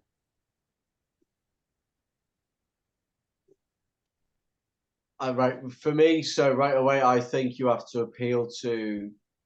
You've got to appeal to someone's sense of morality, because that's what everyone holds at their core. What's right and wrong. I think that's what everything boils down to for most people. You really feel that Yeah. way, Dorian?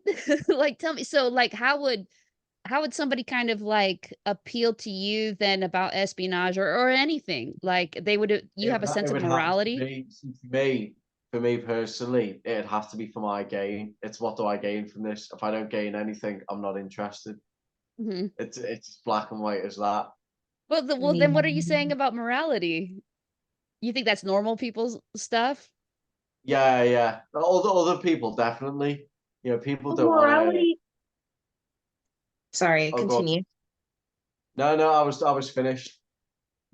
But morality does exist though, because like I bitch all the time about how broke I am, and I've had like people that I would say are psychopaths tell me, well, if you engage in this, sexual act with me, I'll pay you. And I've said no when like I really do need money, and I've said no because like I I don't want to do that. And it's not that the fact that I think like I do not think less of sex workers. Um, I support any woman in the way that she makes money, but like for me, it's like that's just something that I don't want to do. So like yeah, like morality for me, like right and wrong, like to me that person is wrong because like they know that I wouldn't do that. So I Mm. said no. And like I felt like morally it was a very hard thing to say no because like money, like I need money. But then it's like, is money worth me hating myself? You know?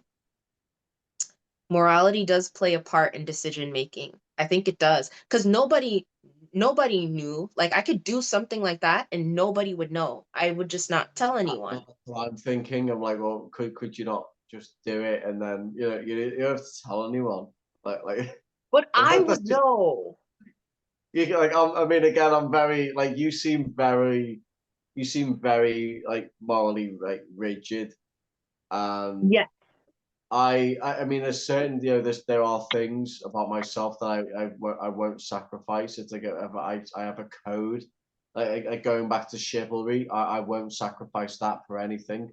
I admire chivalry to the highest degree, and that's the way I'll always be. But I wouldn't even. I don't think I mean, obviously everyone's different, but me, I wouldn't just allow. Like I'd do everything to prevent myself from even being in that position in the first place, like no matter what I had to do. Well, But that's a difference because you're a man. You would never be in that position where someone like tries to pinpoint your vulnerability and like take advantage of you. Because I mean, yeah, maybe there's gender differences. Yeah, you're right. You're right. yeah, yeah. Like and saying no to that is very, very hard. Like as someone that is broke, it's very, very hard. I think that individual knew that, but I don't know. Like for me, like it's like, but then again, I've done recently, and I think that's probably part of the reason why I've been having a mental breakdown is I've been doing things that are not like morally sound to me. Um, like recently when I was seeing a therapist, she was like flabbergasted that I've never had a hookup. And she wanted me to go and explore my sexuality. And I did it. And I totally messed up some guy's life because I was pretending to be a person that I wasn't. And he was attracted to a woman that he thought, oh, wow, her and I vibe, we have chemistry, the sex is awesome. And it was like, no, like you were attracted to the person that I was pretending to be. And like as an autistic person and as someone that is like constantly confused when it comes to social interactions, like I'm learning like crap, like I can't just like, you know, like try to mask or try to figure out, am I gonna like this or am I not gonna like this? Like if I don't think that I'm gonna like doing something, like I have to trust myself and know myself enough to say I'm not gonna do this because now it's like, oh crap, I messed up like another person's psychology or pathology now. Like maybe when he, talks to another woman, he's gonna think, well, maybe she's fake too. Like maybe she's pretending to like me too. And it's like it doesn't come from a place like me, like because my best friend Joseph, he was like, you got to start viewing people as people. You can't just like try to figure out like why this person does this or why this person does that, and like playing games or whatever. But for me it's not playing games. For me it's like I don't understand. Like I'm a 30 something year old woman and I'm still confused AF when it comes to human interactions. So like I feel like I need to like you know, run stupid experiments in my life to figure out like, is something right? Is something wrong? Would I like this? Would I not like this? And it just sucks because like these are people, you know, like it's like I have to remember that people are people, but then it's like, well, I don't understand people, you know, and I think a lot of people that are neurodiverse like contemplate this, like living in a world that you don't really understand, or like just struggling with like internal invisible, you know, obstacles, whether that be like emotional or like just social, and having to like go through those obstacles. It's not easy. And like a lot of people, if they view it like purely from a first person perspective, they'd be like, this girl's bad because she pretended to like this guy on Tinder when she didn't really like him. And it's like, well, no, this girl has autism. She doesn't have that many experiences consensually with men, and she's just trying to figure out like if she'd like a hookup or not. You know, and there's no easy way of like doing that. Sorry, I was Mhm. getting a call. No So problem. like like for me, like, and one of the reasons why I had to stop seeing that therapist is because she had like a very first person perspective, which I thought was odd for a therapist to have. And it's like, well, you should try to view things through like my perspective, like the third person perspective, instead of saying like you're a bad person because you had sex with this guy and then ghosted him. It's like, well, no, like I wasted my 20s by not being, you know, like what's it called? Like, I don't know, like hoeing it up. I don't, sounds so bad, but like now I'm like crap, like would I like a hookup? And then I'm like, oh no, I don't like a hookup. Or like, would I be more like, I was talking to like Dorian and like three other dudes that had ASPD. And I was like, would I want to date someone with ASPD? And like all of them were like, I don't think I can love you. And then I was like, oh, okay, no, I don't want to date someone with ASPD. But like one of those dudes was like, hey, I was gonna buy a ticket and I was gonna come see you and this and that. And it's like, not that I was like not being like a genuine person. It's like I just was like trying to figure out, okay, like what would I like? What would I not like? Because even though people say you're not old, you're just 30, it's like I feel like I'm old because I want to like have a baby one day, like I want to like push a baby out of me, and like I only have like 4 more years to do that, and like I'm freaking out because when I was in my 20s, like I was just so angry and I was such a hurt person and I was busy hurting other people, you know, cuz like I went through just years of like my mom beating my ass for like being weird and autistic, and me not knowing that I was weird and autistic and getting my ass beat, and then like being raped in church, and it's just like and then being bullied in school, that like I it corrupted me, you know. And then like it took a couple years to like realize that like, oh, my trauma is not my fault, but it is my responsibility to fix. And now it's like I'm trying to play catch up in life, but like this disorder condition of alexithymia, or whatever you want to call it, it's hard because it's like it's hard for me to view people as people, because for a long time I feel like people didn't view me as a person, you know. Sorry, I'm ranting. No, I loved it. Yeah, it's very insightful. Yeah. Yeah, yeah. So I actively try not to objectify people, but like uh, dating in my 30s, when I don't really have much experience with dating, like I find myself in the position where I'm like objectifying men. And Mhm. it's like, oh no, like I'm doing the exact same thing that I don't want them to do to me. Like, but it's hard, you know, because I wish I could be a typical person. Like I wish I had a neurotypical brain, but I don't. And like I could cry about being different, you know, or atypical forever. But it's like, okay, well, I just have to accept this. Like I had a an MRI done, and one neurologist was like, actually, you are a psychopath. You have an underdeveloped amygdala. And I was like, oh damn. And then another neurologist, because I wanted a second opinion, said, you have the brain of someone that's been through trauma. So, like, yeah, I'm just trying, like, and both things, you know, could be true, maybe a little bit more than the other as far as being through trauma and the effects that that has on the brain, you know? Because, like, my mom, she's like, well, do you love me? And it's like, well, I call you every day. Like, I have a timer on my phone that says, call mom. I have a timer on my phone that says, call sister. Like every month when like I get a little bit of money, like I give it to them. Like I show them my love through my actions. Like me, like putting my taser towards that guy in the car and like taking the knife out my boot. My mom was like, "Oh, you could have killed us." And it's like, "No, I was protecting you because I don't know what would happen because we're both women, you know?" But like anyone looking from a first person perspective would be like, "This man just drove in his car past an ATM and there was these two black ladies, one an older black lady taking money out of the ATM, and the other one was holding a taser, and she was taking a knife out of her boot, saying, 'You better not rob us!'" You know, so it's like anyone that viewed that would be like, "Oh, that bitch is crazy," but someone else would be like, "You've been through some stuff," you know. So it's like, I don't know. Yeah. Sorry, I'm ranting. No, I liked it a lot. I actually think it's interesting as somebody who like I identify with some of the things that you have said, including like the awkwardness of trying to figure things out late in life.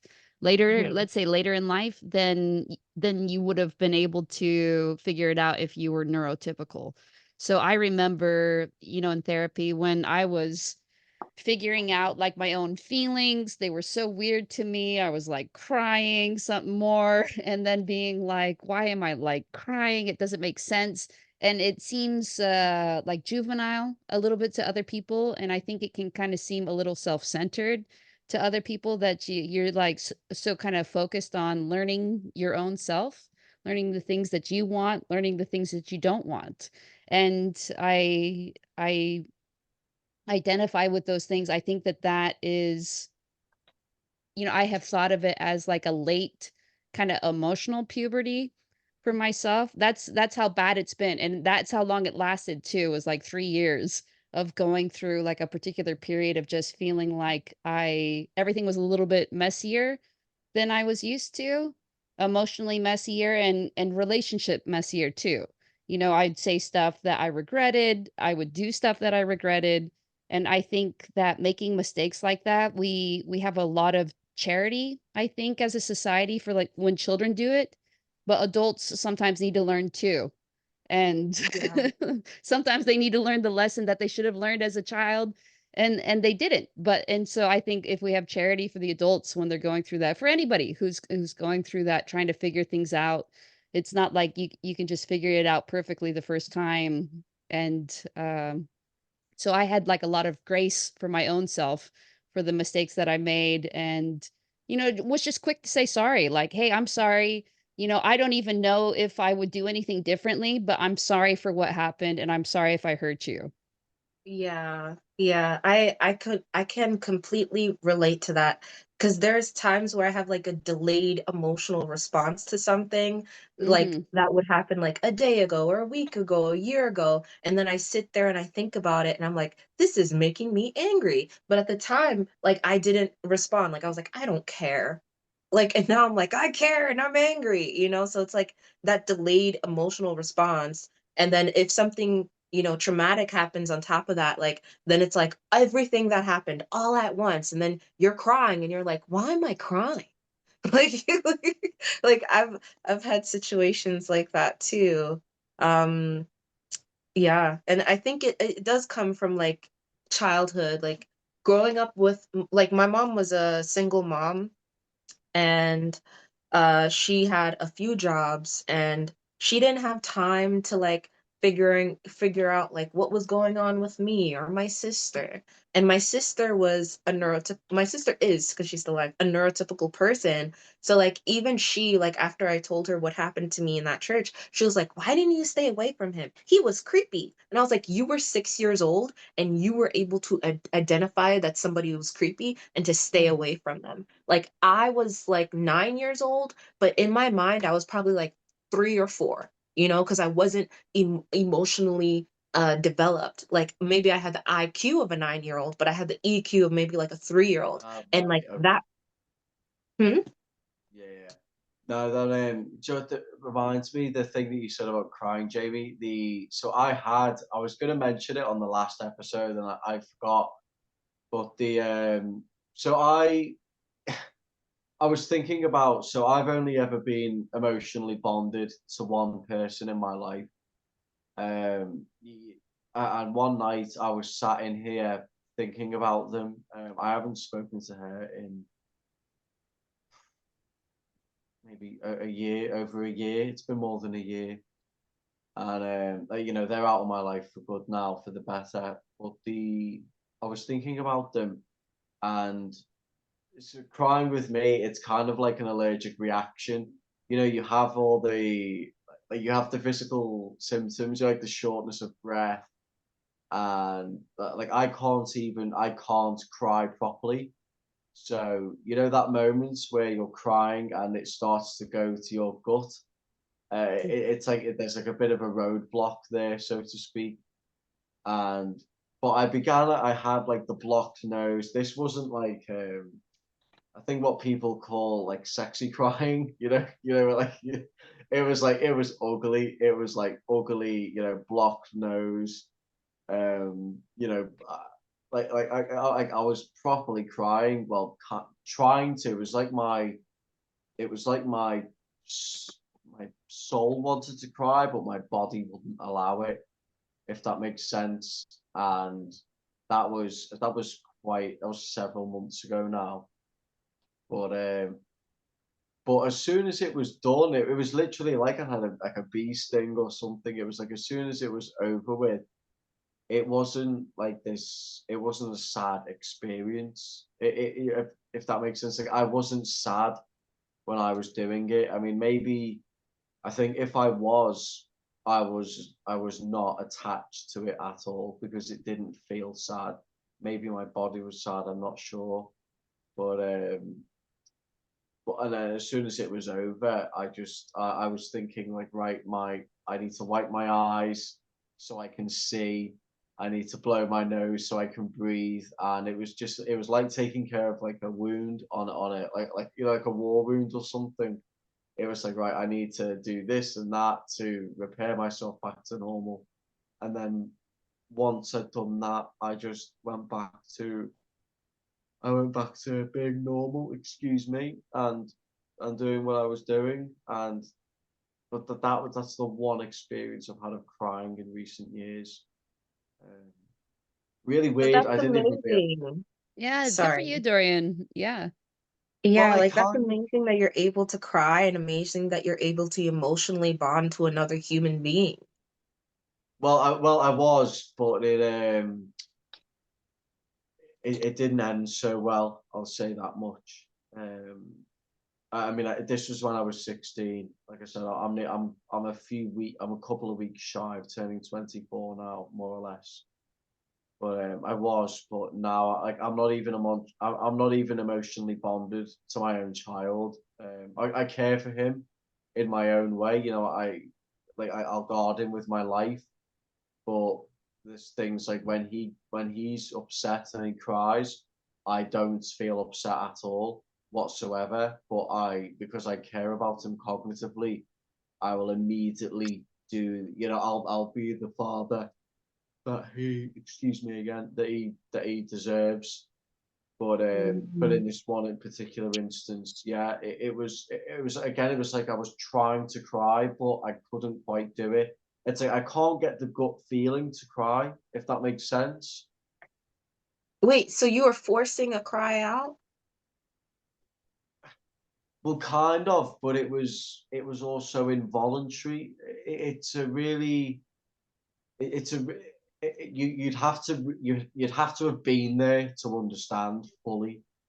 Yeah. Um, I'm clearly, the one thing that I took away from it is like I am clearly emotionally stunted. You know, I was having, again, it was like an allergy almost. It was like an allergy to a thought that I was having. You know, it wasn't a sad experience. It was I was physically upset, but emotionally I was fine. I was more annoyed than anything. Because I'm trying to. I think I was watching the TV, and I was like, I'm trying to watch the TV, but my eyes are clouded up, and at first I thought I was having an asthma attack, but I'm not. I don't have asthma or anything. So I was thinking, I was like, I can't breathe. Do I have to call an ambulance? And Yeah.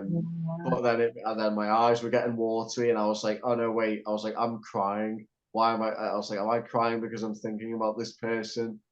Like, there's just clearly like a lack of emotional depth and Yeah. connection.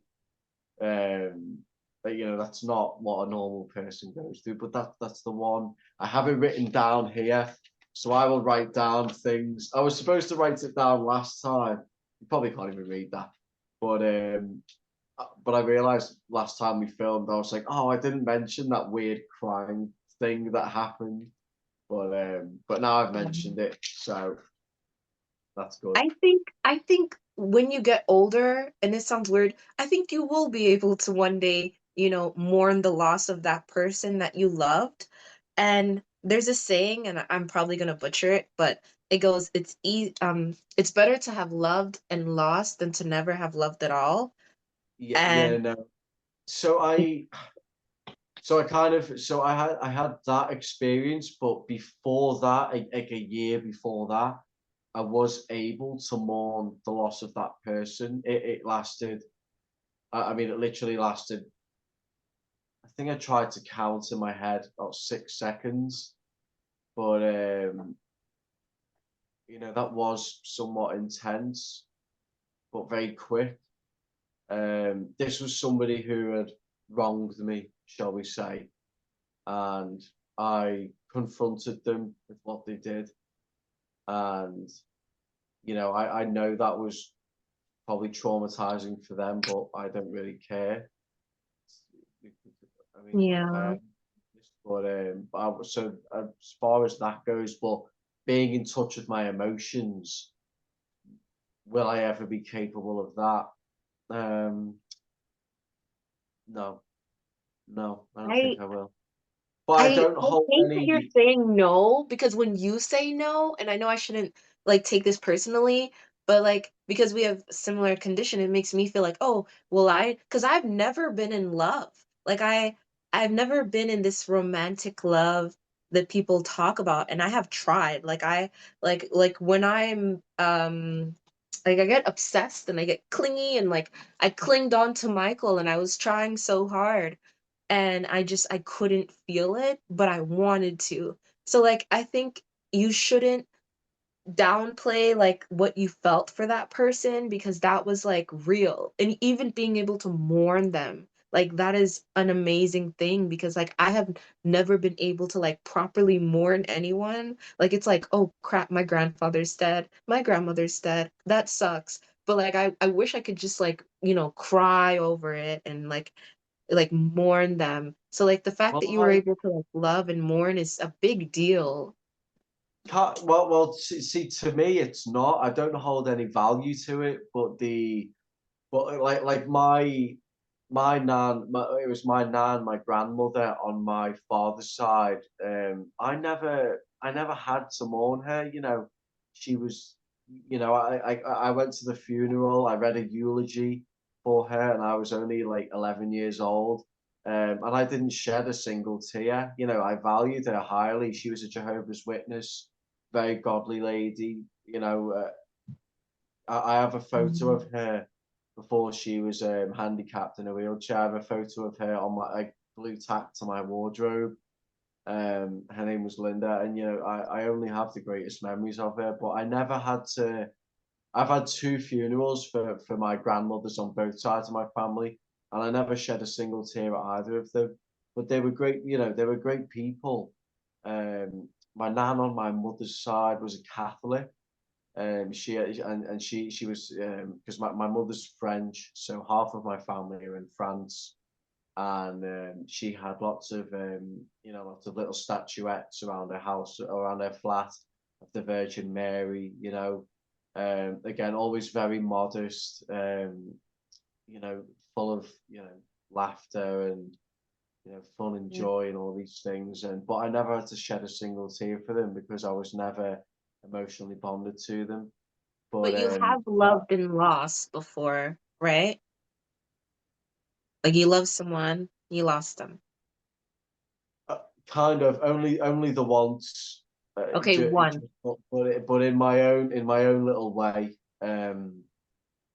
See, I kind of, I don't know. I see right now, like I'm not feeling like it's not an emotional conversation for me to have, but um, but for some Jamie, have reason, you ever loved and lost anyone? I'm sorry, Dorian. I'm just curious about Uh, I have loved people. I don't even know that I've lost like like have you lost maybe mourned? like low level people, people that I didn't care that much about. Not lost like a big deal. But yeah, loving like deep resonant love, soul bonded love. Yes. I would like to know what that feels like. Because I Feels watch awesome. movies. I want it for both of you. I want it so much for both of you. Yeah, like I watch these love movies. I'm a hopeless romantic. I watch love movies, even though I don't really get anything from watching TV and movies, but I watch them and I read like these love novels, romantic novels, and I don't feel anything, but I want to. I really, really do. And there's this like misconception that like people that don't feel love like don't feel it because they don't want to feel it. But like I really, really want to be in love. Like I want to be in love. And when I was with Michael, um, like he was holding my hand and I was holding his hand and he was like, I love you. And I was like, thank you. Cause like I didn't want to like lie to him because I actually really liked him. Like it wasn't just like a hookup. Like I really was trying for him to like be my boyfriend. And he was like, can you feel it? And I was like, feel what? And he said, can you feel how empty you are? Dang it. And I was trying so hard. And like part of me was like, I should have just lied to him, you know? Um, but like I want to be able to love. So like when Dorian is saying like, you know, he has loved someone, even though he can't really feel that, you know, mourning their loss, or you saying you have loved, like I am jealous of both of you guys because because I want that. I want to know what that feels like. And I don't fit the diagnostic criteria for psychopathy, but like having an underdeveloped amygdala, whether that be because of like trauma in childhood, like through, you know, my brain forming as a child and my brain just like doing that as a way to like protect me or whatever, like it sucks because like he said he doesn't think he would be able to love, but I believe that he will be able to love again because I want to be able to love again. And I want anyone that, you know, has um emotional handicaps to be able to love, because like love is a beautiful thing. Like when I see people on Instagram, like I was looking at this YouTuber, her name is Trisha Paytas, and her husband Moses Hockman. Like they well she has borderline personality disorder. So she was a very toxic person with a personality disorder, and she was always struggling to find love. And she finally found a man that loves her, and like they have two kids, and I'm like, "Oh my gosh, like I know cognitively that that is a beautiful thing." And like from watching her for all these years, like I'm so happy for her like cognitively, but it's like, damn, like I want that. Like I want to know what that feels like. And not having that is like the darkness inside of me is growing. Like it's like, oh, I'm volunteering at the food pantry, or I'm like trying to do like all these things, but like the emptiness inside of me is growing because I don't have anyone to love, you know? And and I've been trying to find love, and it hasn't been working out. And like I think that is like how the types of psychopaths that like, and I will never do this. I will never ever ever do this because I don't have it in me. But I think the types of psychopaths that end up, especially men, because men have testosterone. Testosterone is very powerful. The types of psychopaths that like end up raping someone or unaliving someone, I feel like those are people that go their whole life feeling othered, not having a community, not having a friend group, and not feeling love, like them feeling love, not being loved, because I'm sure Yeah. I can find someone to love me, but like I want to be able to love them also. And the fact that like the most anyone could get from me is just like loyalty and respect and adoration, like that's not the same thing as love. And I think they know that because like the dude that I was trying to be with, he was like, I don't give a shit if you adore me, if you respect me, if you're loyal to me. I want you to love me. And then I'm like, oh crap. Like Yeah, because see, that's kind of, you kind of described me there. So like, I don't have any sort of I don't have a social circle or anything like that. And I mean, honestly speaking, it wouldn't take a whole lot for me to actually.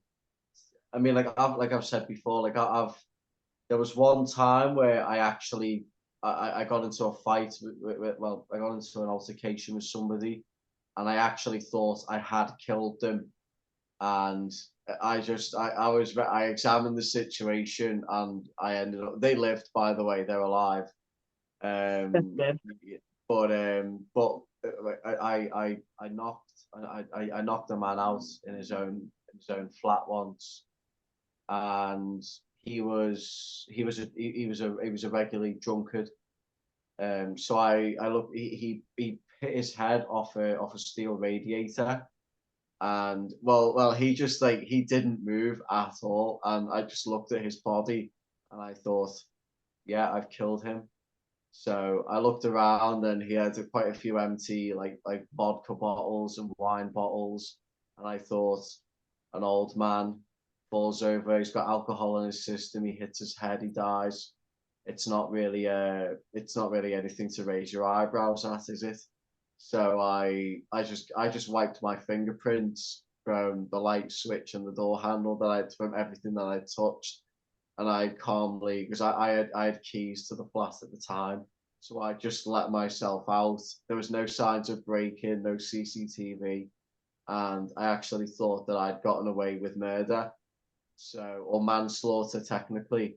So I just calmly left the flat, and I went home, and I ate a steak and kidney pie, and it was a pre-made pie, steak and kidney, and that I just, and it was only a couple of hours later that he called me, and I saw his name pop up on my phone, and I was like, oh, he's alive, and How were you able to eat after that? After you thought you killed a man, you had a pie? well, what's the connection? Oh my God. Okay, all right. I have nothing to say. No, that's it. No, I see. I can clearly see. I can see that you do. So what's the? So to me, I mean, it's kind of like, it's not an emotional. I mean, I don't know how you'd feel really, but to me, being in that situation is more like, I need to cover my tracks. I need to make sure that even if somebody finds out, because I thought to myself, it was actually my dad, who it was. I got into an yeah, because one thing led to another. I ended up going around, but it was So the actually old man my was your dad? it was my dad. Yeah, he has in the studio flat that he lives in, and he had this like radiator like sort of attached to the wall, or like or was it attached to the wall, and then he took it off, I think. But I haven't been around there in a while, so I struggle to remember. But he hit his head clean off it, and his head just bounced off it, and his body hit the floor, and he didn't move. Though I remember sort of watching him, you know, like when you see like a tiger or a lion in a documentary, like watching their prey about to attack. I was just kind of like Mm. watching him as if to say, like, looking for like a movement or a sign of life, and there wasn't any. And so I was like, right, what have I touched? Especially because I've got that criminal mindset. I'm like, right, what have I touched? No one's seen me go in. Nobody knows I'm here. You know, what objects have I interfered with and things like that. So I just was like, it's kind of like putting a puzzle together. You know, you're just arranging the pieces so that they suit your agenda. And I'm like, right, yeah, this and that. It's like, I've never been here, out the door. And then when I got into my flat, I was like, right, I'm hungry. let's warm the oven up. Let's, you know what I mean? I would be But too stressed out to eat after that. That's something. I'm not judging. see, Maybe a to me, little it's bit. like I don't really care if you do judge it. It's just like, oh, you have a judgment on me, like that's fine. Yeah, we all Because it was your judge. dad. Aren't you Yeah, gonna just shake him to make sure he's alive? Maybe give him a slap? Well, no, because then because that leaves skin cells on his body, and that Sorry. Okay. All right. Okay. Well, you need you're some gonna think. therapy. We need to find him a therapist. I don't want you to go to jail. I wouldn't worry if I were you. This was about just over a year ago again, and to make up for it, I think I got him a box of chocolates, and but he didn't know that he's never known that I thought I'd killed him. So you know what I mean. But I got him a Mhm. box of I think it was Ferrero Rocher, which are like these very Ooh, nice that's a nice chocolates. kind. Yeah, I Mhm. got him a box of those, and I said, "Hey," and I said to him, I was like, "I'm sorry that like I hit you," and Yeah. he even said to me like afterwards, like when I told him about my assessments with the psychiatrist, he said, you know, he said when you say sorry, he said I can just tell that. He said I can tell you're trying to mean it, but you're not. He said I can. There's just such an emotional disconnect from what you're saying, and that's one of the Mm. giveaways of someone with ASPD. I recently I showed that it was my baby's mother. I showed her the. Have you ever seen the Piers Morgan documentary with Paris Bennett? I usually love crime documentaries. I've seen the thumbnail for that, but I haven't like watched it. Yeah, Is it so that he blonde was girl? what? The blonde girl? No. Paris Oh, Bennett he's a guy my age. So okay, Paris, no. he's a diagnosed psychopath. He raped and murdered his 4-year-old sister when he was 13 years old himself. And so me and my baby's mother, I was showing her because it's Piers Morgan and he's quite big in the UK. And I like his interviewing style very much so. And because of the Right. content of Mhm. the interview, I was like, I was really interested in it. And we were, and me and the mother of my child, we were watching this on the TV, and she said to me, she said, "You've got the same eyes as him." And I said, no, I said, because my eyes are, you can't see because it's quite dark, but my eyes, they kind of shape shift. So sometimes my eyes are hazel, sometimes they're green, sometimes they're brown. They're very much kind of like, I mean, I don't like to stigmatize, but almost like a monster in a way, like they change. You So, can't be calling yourself a monster. If you call yourself a monster, you're identifying as a monster. Like you're not a monster, you're human. Like people love to no, I call wouldn't themselves say that I am. monsters. I mean, it's been. I mean, like I've had people say things to like even friends in school. They're like, "Oh wow, like you're pretty mean and callous are the ones I got." But we were watching this document. But I was showing her this documentary, and she said, "You have the same eyes as him," and I thought she meant the color. And I said no. I said his eyes are they're like chestnut brown. They're like the color of my hair. They're like very chestnut brown. I said, no, I said, his eyes aren't the same colour as mine. She said, no, she said, it's just the way he talks and the way he looks. You can just tell there's that disconnect. Like he's talking about something he's done that's like really bad. And yeah, you can just tell he's not feeling what the other person's feeling. And I thought, I mean, I just thought, okay, like, all right, whatever, like that's your opinion, that's fine. But Yeah. yeah, but things like that, like my baby's mother even said to me, she said to me, she said, "How can you just sit down and have your dinner, like you just didn't nearly like kill someone?" And to me, that's kind of like, oh well, how did I? I'm like, is that a big deal? Yeah. No, I understand and I get it. But like you don't have a good relationship with your father. So maybe if it was someone else you wouldn't have been able to just go home and eat dinner? Well, I mean, weirdly enough, we know the answer to this because I've had another incident. There's been 2 times where I've nearly killed someone. There was my dad when I punched him and he hit his Okay. head on the radiator. But when I think I was 15. I was 15 years old and I was messing around with my friends in an abandoned building. And you see, the area where I live in, it's very low income, high crime rate. A lot of Yeah. drug addicts, you know what I mean, and alcoholics, but Oh, a lot of heroin, a lot of crack cocaine. that So environment, may I say something, please? yeah, The quickly. like the hood, like that low, what is it called? What you just said, like that is the perfect environment for people with sociopathic tendencies. Oh You yeah, know, like yeah, it's I not a yeah, healthy yeah, yeah. environment.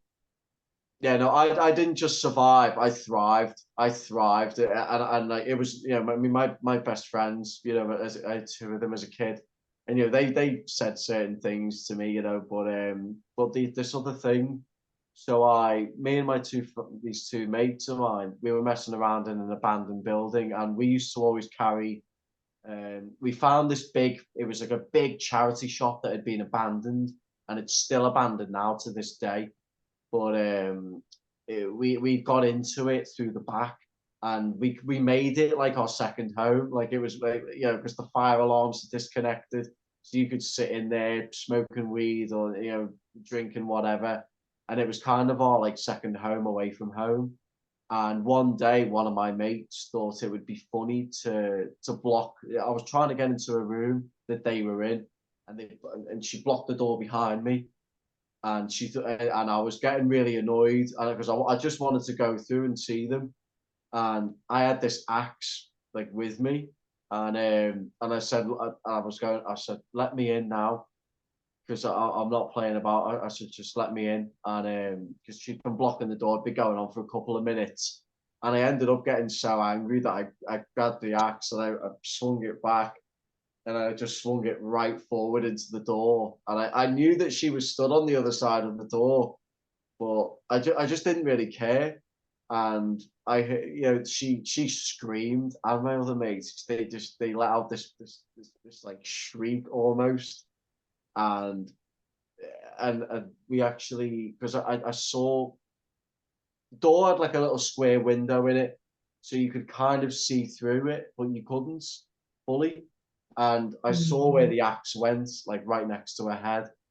But but I was never bothered by it. I've never been like putting someone else's safety at risk has never been a concern for me. Even now, after being diagnosed, that's just one thing that hasn't changed. It's just kind of like, Do you you care know, about your own safety? Like, is that something that you care about? so it depends. So like, I mean, again, like I'm a very classic case of narcissistic personality disorder. So when it comes to my looks, my image, you know, my shape, my physique, yes, like I would never want anything to happen to my face.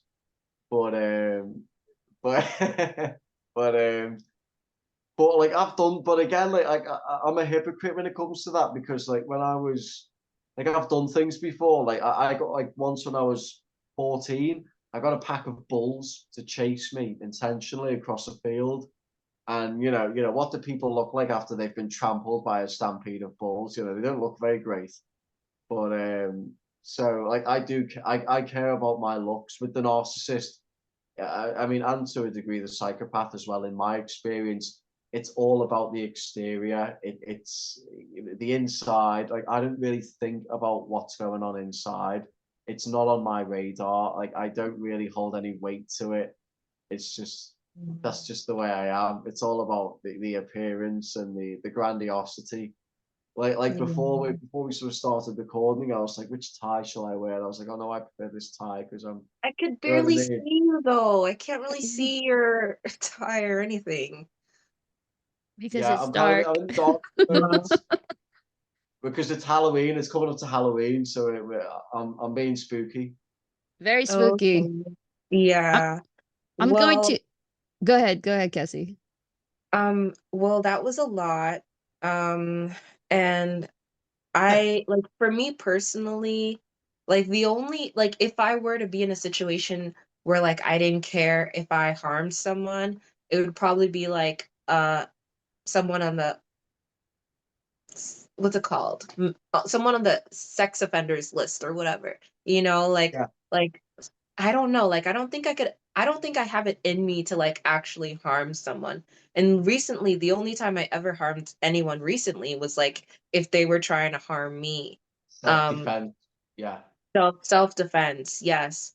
So I can't really relate because like my mom, like I have a lot of resentment and a lot of anger towards her, but I don't have it in me to like physically harm her because like anything that she's done negatively towards me was out of ignorance, not out of malice, because she's like from a third world country, you know? Um but it just sucks because like I listen to what you say and like I know you don't care about what I think or how I feel, but like No, there are that's not. millions. It's like I can care, like I want to listen to you, but I'm just not. I'm not emotionally invested the same way you are. You know, I don't have the empathy to care about the fact that like, you know, like I thought I killed my dad, and things like that. But I can cognitively care about what you're saying. So like I have a big thirst for knowledge, and you know I want to know people better, and you know because that helps advance me more. So I truly do care about what you say, but I'm just not feeling it. Yeah. Well, like I think that you and like people like you that haven't done anything extreme as far as like murder or grape or anything like Yeah. that, like I do think that there is room for like evolution of like your feelings and of your life. Like I think you can have a better quality of life than you have now. It's just that most people, like I think ASPD and alexithymia and anhedonia and dysthymia and all of those other um conditions that affect emotions, I think it's grossly misunderstood because like what you're saying, like if someone neurotypical listens to it, they're like, oh my gosh. But like honestly, when I listen to you talk, I'm like, wow, like you say you're a narcissist, but if you were really a narcissist, you would care enough to like want to have a better quality of life. Because right now, it seems like you're just in survival mode. Well, whether it's like subconscious or conscious, you're just like, going through the motions and like you deserve a better quality of life than that. Like I deserve a better quality of life than that. Like I've been trying, to feel love. And even if I never feel love in my entire life, like I will die trying. So like I don't understand if you are a narcissist, like why don't you want to have the full range of human emotions, have the full experience? Well, Because I hear this from a lot of people of like I don't feel human, but like this condition within itself is like dehumanizing. Like you have to like make an effort even if you don't feel it, even if you have no motivation, you still have to make the effort. yeah, well, I mean, narcissism really, it's about you know, your grandiose, you know, obviously there's the crossover between like the narcissism and psychopathy. You know, we're very grandiose, we're above it all, we don't have any empathy for anyone else. But it's that excessive self-admiration. So like when it was so after I got sentenced for the two counts of possession of an illegal weapon that I mentioned at the start of this, or near the start enough. The my solicitor, I was we were like because once you've been sentenced, you go into like a little interview room for 5 minutes or 10 minutes or so, and you talk about, oh, you know, you've got to sign on with probation on this date and blah blah blah, and you know, just talking about how the case went, so to speak.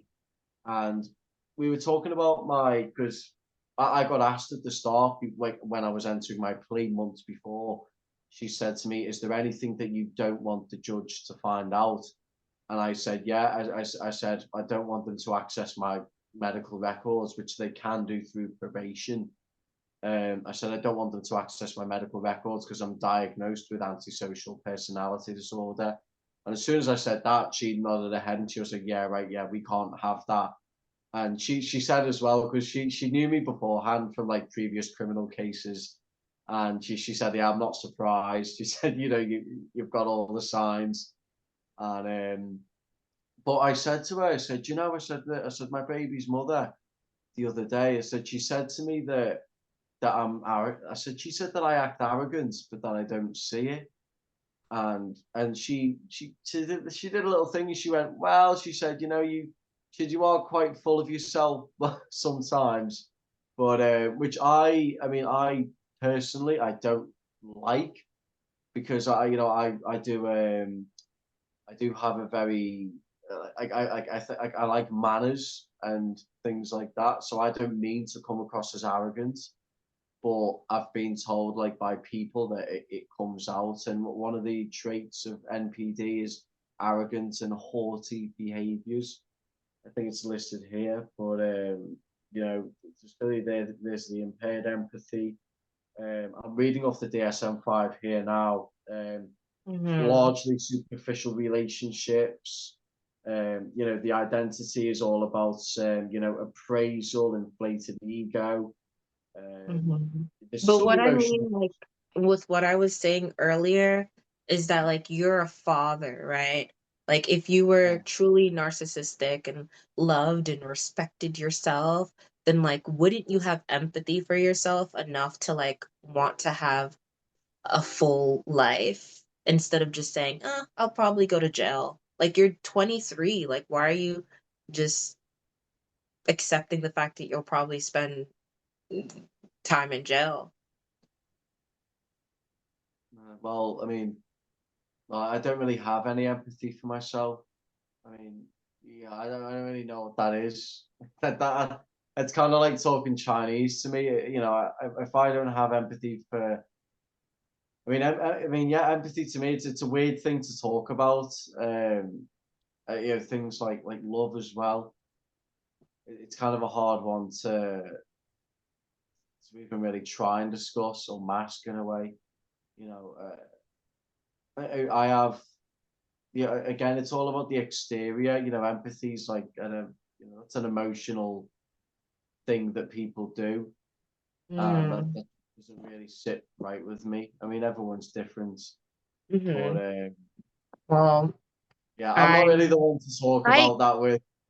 Yeah, I agree with Cassie on this, and we'll have to follow yeah. up with you, Dorian, because I think too, like, why are you seeing a therapist if you, but I know you've said you just want to do like a couple different things, paranoia. That's how I was too. I just went to go see a therapist because I wanted to stop manipulating. I didn't want necessarily a deeper, more meaningful life, but that's what I ended up getting. Yeah. Well, I Oh, kind of want that's the good. I want the things with that. I mean, you know, I have the goals, but I mean, I've never thought of it in the way of, do I want a deeper or meaningful life? No, that's not. I've never used that phraseology before. But I mean, the things that go along with it, like I said before, you know, like Jamie, I somewhat look up to you as kind of like an example or a role model. You know, you know, you know, again, we have the same condition, and yet our lives and existences are worlds apart. And it's like, well, Yeah. why can't I achieve, you know, all of that? Yeah. And you know, and I relate, you know, I relate to this person so much, and yet I'm constantly stuck in like repeating the same mistakes Hmm. and things like that. And you know, I also look up to you, Jamie. Like you, Patrick Gagney, Kanika Archer. Like I appreciate the fact that like more women are talking about these conditions, because for the longest time, I think like it was mostly men that were talking about not being able to have a full, range of emotions and being like emotionally numb, and like no one really cared, and it sucks to say that, but like no one really cared when like men were talking about this. And like what I've been seeing is a lot of women are talking about it. A lot of women are talking about, being emotionally numb, whether that be due to their careers or like the fact that they're single. And a lot of women are like experiencing things that for the majority of, time in the Western world, like these were things that like men experienced, like being involuntarily celibate, or like being a psychopath, or just like having alexithymia. Like these were conditions that like men were suffering with, and like men usually suffer in silence. But like women were like, oh, I don't really feel much. Why is that? And like people actually care, because like I think people take the suffering, or like, you know people care a bit more. And I hate that this is like the world that we live in, but like people care more, a bit more, about like women, and like when women are like suffering from various conditions than men. And I think like, I don't know, like I think it's good that like people are talking about this, because there are a lot more people that are going through like this emotional numbness. The internet, I don't think it really did any good, because people are alone in their rooms, and like this is the first time in history where there are women that want children and want babies that don't have them, and um like back in the day they used to call them like cat ladies, and now they're femcells, and these are women that are like crying over children that never existed, and they're like consciously suppressing their emotions because they have to be like a productive member of society. And maybe in the future more therapists will be open to treating people like Dorian and people like me, because there will be more people that are emotionally numb, that aren't, bad people. Like people are, psychiatrists and therapists label everyone in this box of like, you're a bad person, like, or you've been to jail, you're a bad person.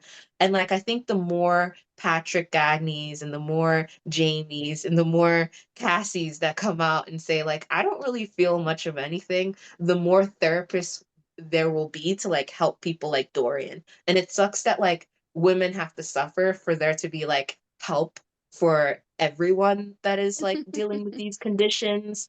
But I do see that too. Like I see a lot more therapists that are willing to take me as a client. And I think like it has to do with like the amount of women that are having these conditions. But I don't know if it's necessarily like a good thing that there are more women having alexithymia and ASPD and dysthymia, because I think that's like a side effect of like effed up society, kind of, because like being a Yeah. sociopath or being a sociopath or being an empath, that's like a trauma response. Like that's not just something like someone's like born with, like people say, oh, you're born with it, but I don't think so. Yeah. Sorry. I know we're No, trying I to end. agree that it's a trauma response. And I agree, I feel the same way about you, that like your voice in this sphere is clearly reaching people and helping people to understand that it's more common that they think, and kind of serving to demystify, what exactly does it look like.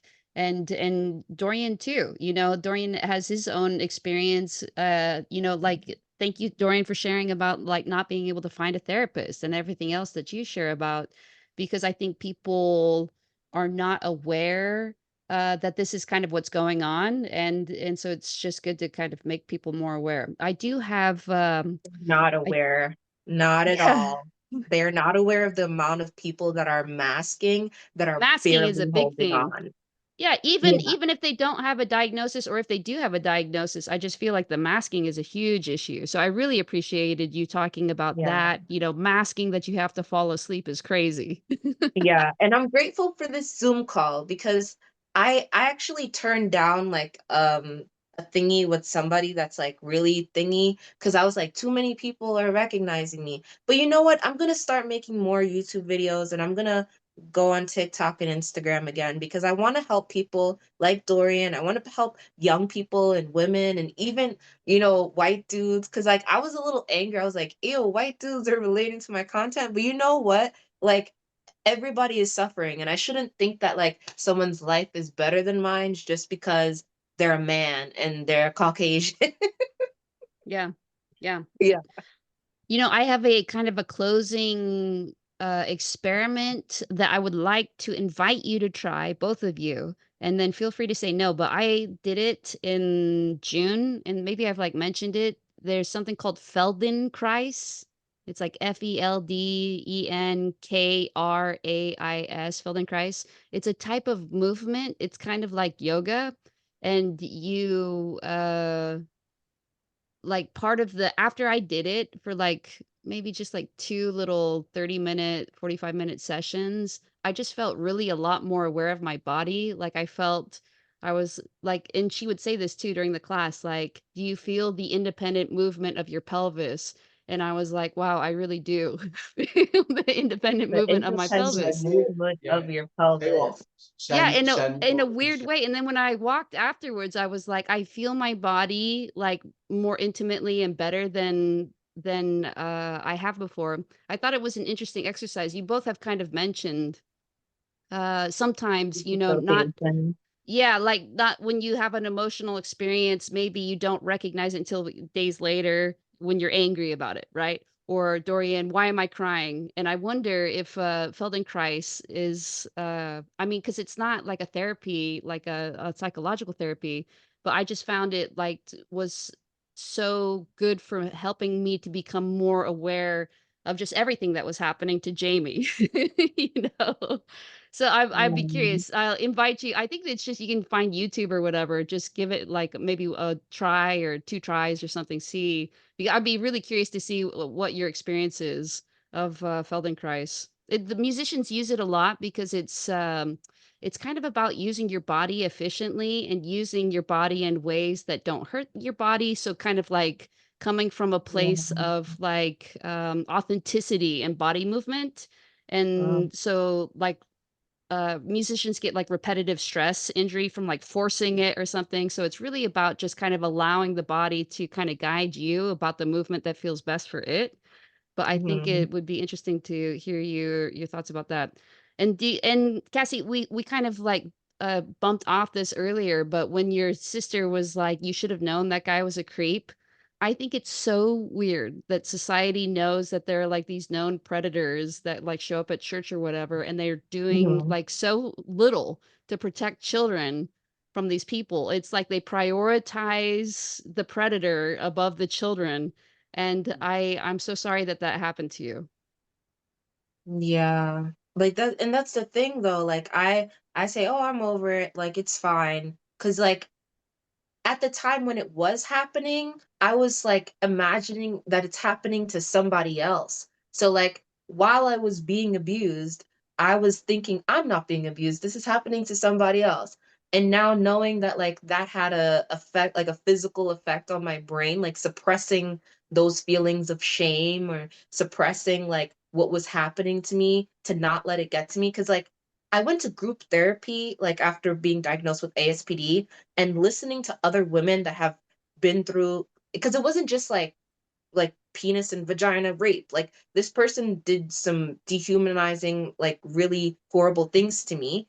And so these women that have been through similar things, a lot of them are catatonic, addicted to drugs, like it induced schizophrenia in them. So like for me, like having sociopathic brain or whatever you want to call it, I don't identify as a sociopath or a psychopath, but like I have an underdeveloped amygdala, and it's probably because of the trauma. But like I'm really trying to like not let that get to me, but it also makes me really angry because when I talk to other women that like say I don't feel anything, I'm like, "Well, how was your childhood?" And a lot of them say that they were raped. So it's like, what is society, because this is a first world country like America, Canada, like England. These are first world countries. And there's too many women in first world countries that are being sexually assaulted as children.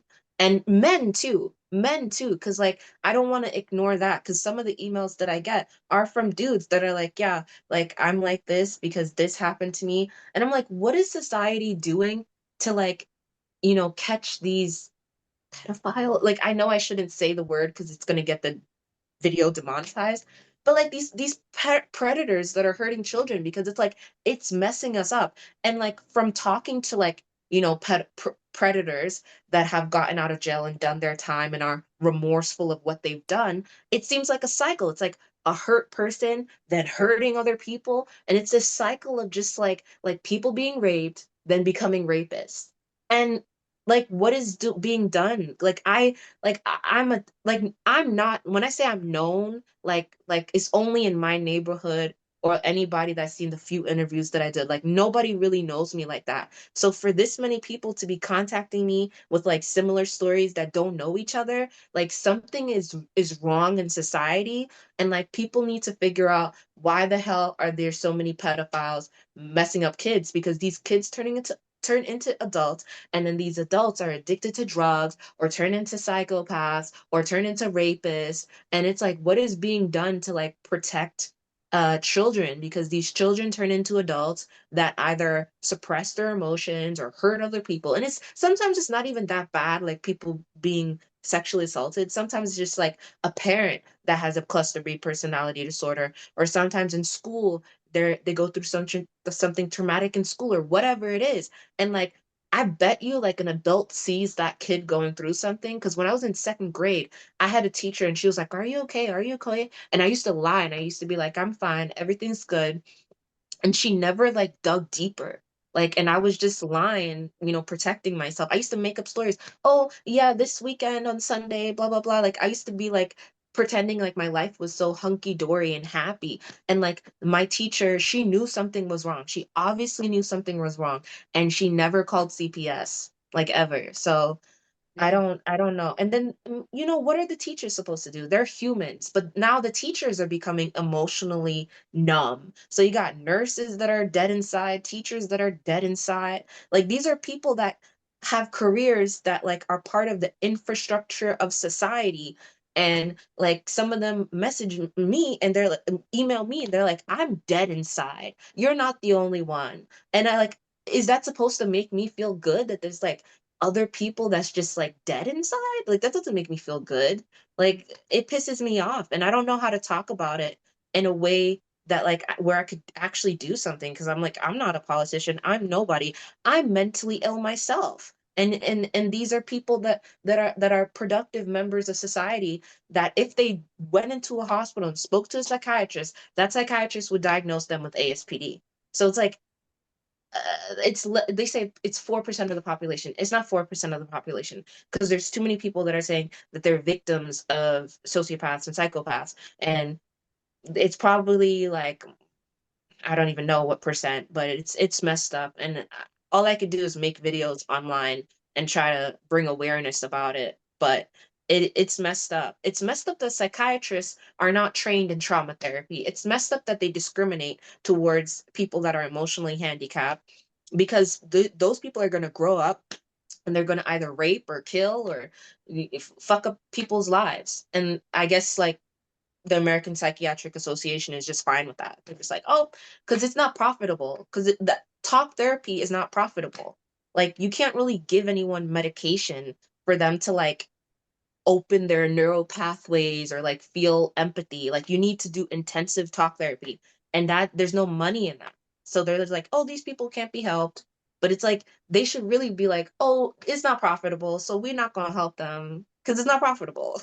But they don't want to say that, and so they just lump everyone in this like serial killer rapist category. And like maybe if they didn't do that, there would be less serial killers and rapists. But I don't know. I'm like I said, I'm sleep deprived. I apologize. I'm probably ranting. No, yeah, I love the rant. And so I'm going to issue like an invitation to everybody listening to do the right thing, even if it's like difficult to intervene in a child's life, or to, say no to something, or to say yes to something that is the right thing. Like it's gotta, like the buck has to stop somewhere, and you can make a difference in somebody's life. I mean, intuition can tell you that what when and how and what to do in these particular situations. But I think so many people just feel so disempowered. And that's why they don't say anything about like the known predator that's in the church or Mhm. whatever. And if you don't do it, then somebody else isn't going to do it. It really has to be you. And so that's my invitation to everybody listening is, please just do the right thing. Like the next time, oh, here's something that I know I should be doing, but I don't want to. Please just do it. Please just do it. Just do it. I'm doing it. Mhm. Cassie's doing it. Dorian's doing it. We're all doing a hard thing that is the right thing for us to be doing. And please, you also do the right thing. That's a hard thing that you have, before perhaps maybe not chosen to do. Do Mm. either of you have any closing thoughts? I don't. I mean, I talked about everything I wanted to talk about. So there was the crying episode I forgot to mention last time. The and the therapy as well. I mean, my probation ends January 28th. That's the. I'm also looking forward as well to the election, November 5th. Mhm. I'm on the. I'm probably going to divide a lot of people here, but I'm a big Trump supporter. I'm Trump on the side train? of Trump. You can call me on the Trump train, Jamie. I'm telling you now. I supported him back in 2016. I had a small group of friends in school, all Trump supporters. We were absolutely buzzing when he won the 2016 election. I think he's coming back. I really do. Because I can see the American people, and not just the Americans, not just yourselves, but around the world, people are seeing that Biden and Harris for the absolute. I mean, dare I say it, the fools that they are. And inflation's only gone up, illegal immigration's only gone up, and Trump's coming back, and he's coming back with a bang, and it's happening. So I'm on the side of my birthday is around mid-November, but I don't celebrate my birthday. But I'm looking forward to November 5th, like it's my birthday. So I'll be thinking of you on November 5th then, Dorian. And Cassie, any yes, closing thoughts? yes, to I have November 5th. nothing to say. I So don't get involved in politics. Oh, I do. I like a bit of politics, me. And no, Donald Trump. I have a big thing actually, on my wardrobe. After he got shot in the ear when he nearly got killed, mhm. there was a big front page. It was everywhere, wasn't it? And the headline on the newspaper, it read, "Shots, blood, and a fist raised in fury," and it was that famous picture of him with the blood coming out of his ear. And yeah. Well, I cut it out and I stuck it on my wardrobe, and after that, it's kind of evolved into like a bit of a Donald Trump collage, if you will, Mhm. like on this one panel of my wardrobe. So like I collect all the newspaper clippings from work of like, and Mhm. if Donald Trump's ever in the newspaper, I'll take it home and I'll cut Jamie, it out. as a lesbian, how do you feel about Donald Trump? Are you also a Trump supporter? No, I'm not a Trump supporter. I think I've mentioned this before. I'm a You're libertarian. vegetarian? So I Yeah. always vote for the libertarian candidate, and that is who I vote. I don't even know the name of the libertarian candidate, but I'm also in California. If I was in a battleground state, I would vote for Kamala because I think Mm. that, I mean, Trump's 78 and in poor health and like Mm. is clearly emotionally on tilt, in my own opinion, about like his rally sizes and et cetera, et cetera. So They I'm want to a take your right to marry away. So just know that, like, you wouldn't be able to marry your girlfriend. I don't know if she's your yes, wife. I'm sorry. Yeah. girlfriend. So, Yes, yeah. absolutely. So yeah. So everybody vote. Remember to vote. And have happy Yeah, Halloween. freedom. Exactly. Soldiers fought for your freedom. Use it. You know what I Yeah, mean? yeah, exactly. Soldiers fought for your freedom. It's so true. And thank you both for coming and chatting. It's been a pleasure to, you've reserved this time, to just come chat, and I really appreciate that. I appreciate you both for what you do, and Yeah. hopefully we'll get I on drank 3 again. cups of coffee to be able to have this conversation, but I love that I was able to have this conversation because it's motivated me to start creating videos again. Because I think I Awesome. deleted, like, 80 something videos. No, you did. That's a shame. But I've drank half a bottle of rum having this conversation. So but very thankful. Thank you for having me on again. And it's always a pleasure doing this because, again, we're just, this is the channel that doesn't care. We're not politically correct. We can have opinions. You're voting for Kamala, boo, and I'm voting for Trump. And we're not going Not to, voting. Oh well, Oh my but God. Yeah. we can have a difference of opinion and get along, and that's very we seldom see that these days. So I'm grateful for that. I'm really grateful for that. It's put me in a good mood, dare I say. You know, I'll give like one last little thought on this. My whole thought is that most of the ills of the world are from people feeling too disempowered. So I would never seek to disempower people. I feel like we need to more fully empower people or realize that they're empowered, because I find like when people it's kind of like what you say, Cassie, hurt people hurt people. Like if people were Yeah, empowered and they got better, like things would get better. It's when people feel like there's nothing more, like kind of Dorian, what he said about like, if I don't see a therapist or I can't see a therapist, maybe I'll commit a crime. You know, it's when people feel disempowered, I find that they get desperate. And then in desperation is where a lot of the kind of the bad things happen. So that's why I would never censor anybody. I feel like the more fully we can inhabit ourselves, the better the world's going to be for everybody. We don't need anybody being made small. We can all be as big as we need to be. Yes, go ahead, Cassie. But you're forgetting that human beings are tribal creatures, and it makes them feel good to disempower others. Like Yeah. even in Africa, there are I think the Hutu and the Tutsis, and Oh the my only gosh. difference between them is like a shade. Okay? Like it's a shade of skin, and they are fighting. So it's like people will always hate one another because that's a yeah, part of human nature, and I hate that as a yeah, Christian. I really really hate that, but that's yeah, just how people are. Like when I was in Germany, I had a racist try to bang me. It's like, but you hate me. It's like, oh well, you're cute. So it's like this is how human beings are. Like, and human beings are so cognitively dissident that they will justify like banging someone that they hate. Like Hmm. this is the nature of humans. Not Well, if everyone, but some people. we can reach them one by one, though. That's my belief. yeah. No, As we a group, can. that they're very shaky. As a group, I'll give you that. But I feel like we could reach them one by one. That's why I appreciate you both for the things that you do, trying to reach people one by one. I'll chat you all later. Okay, Yeah. bye Bye, bye. everybody. And Okay.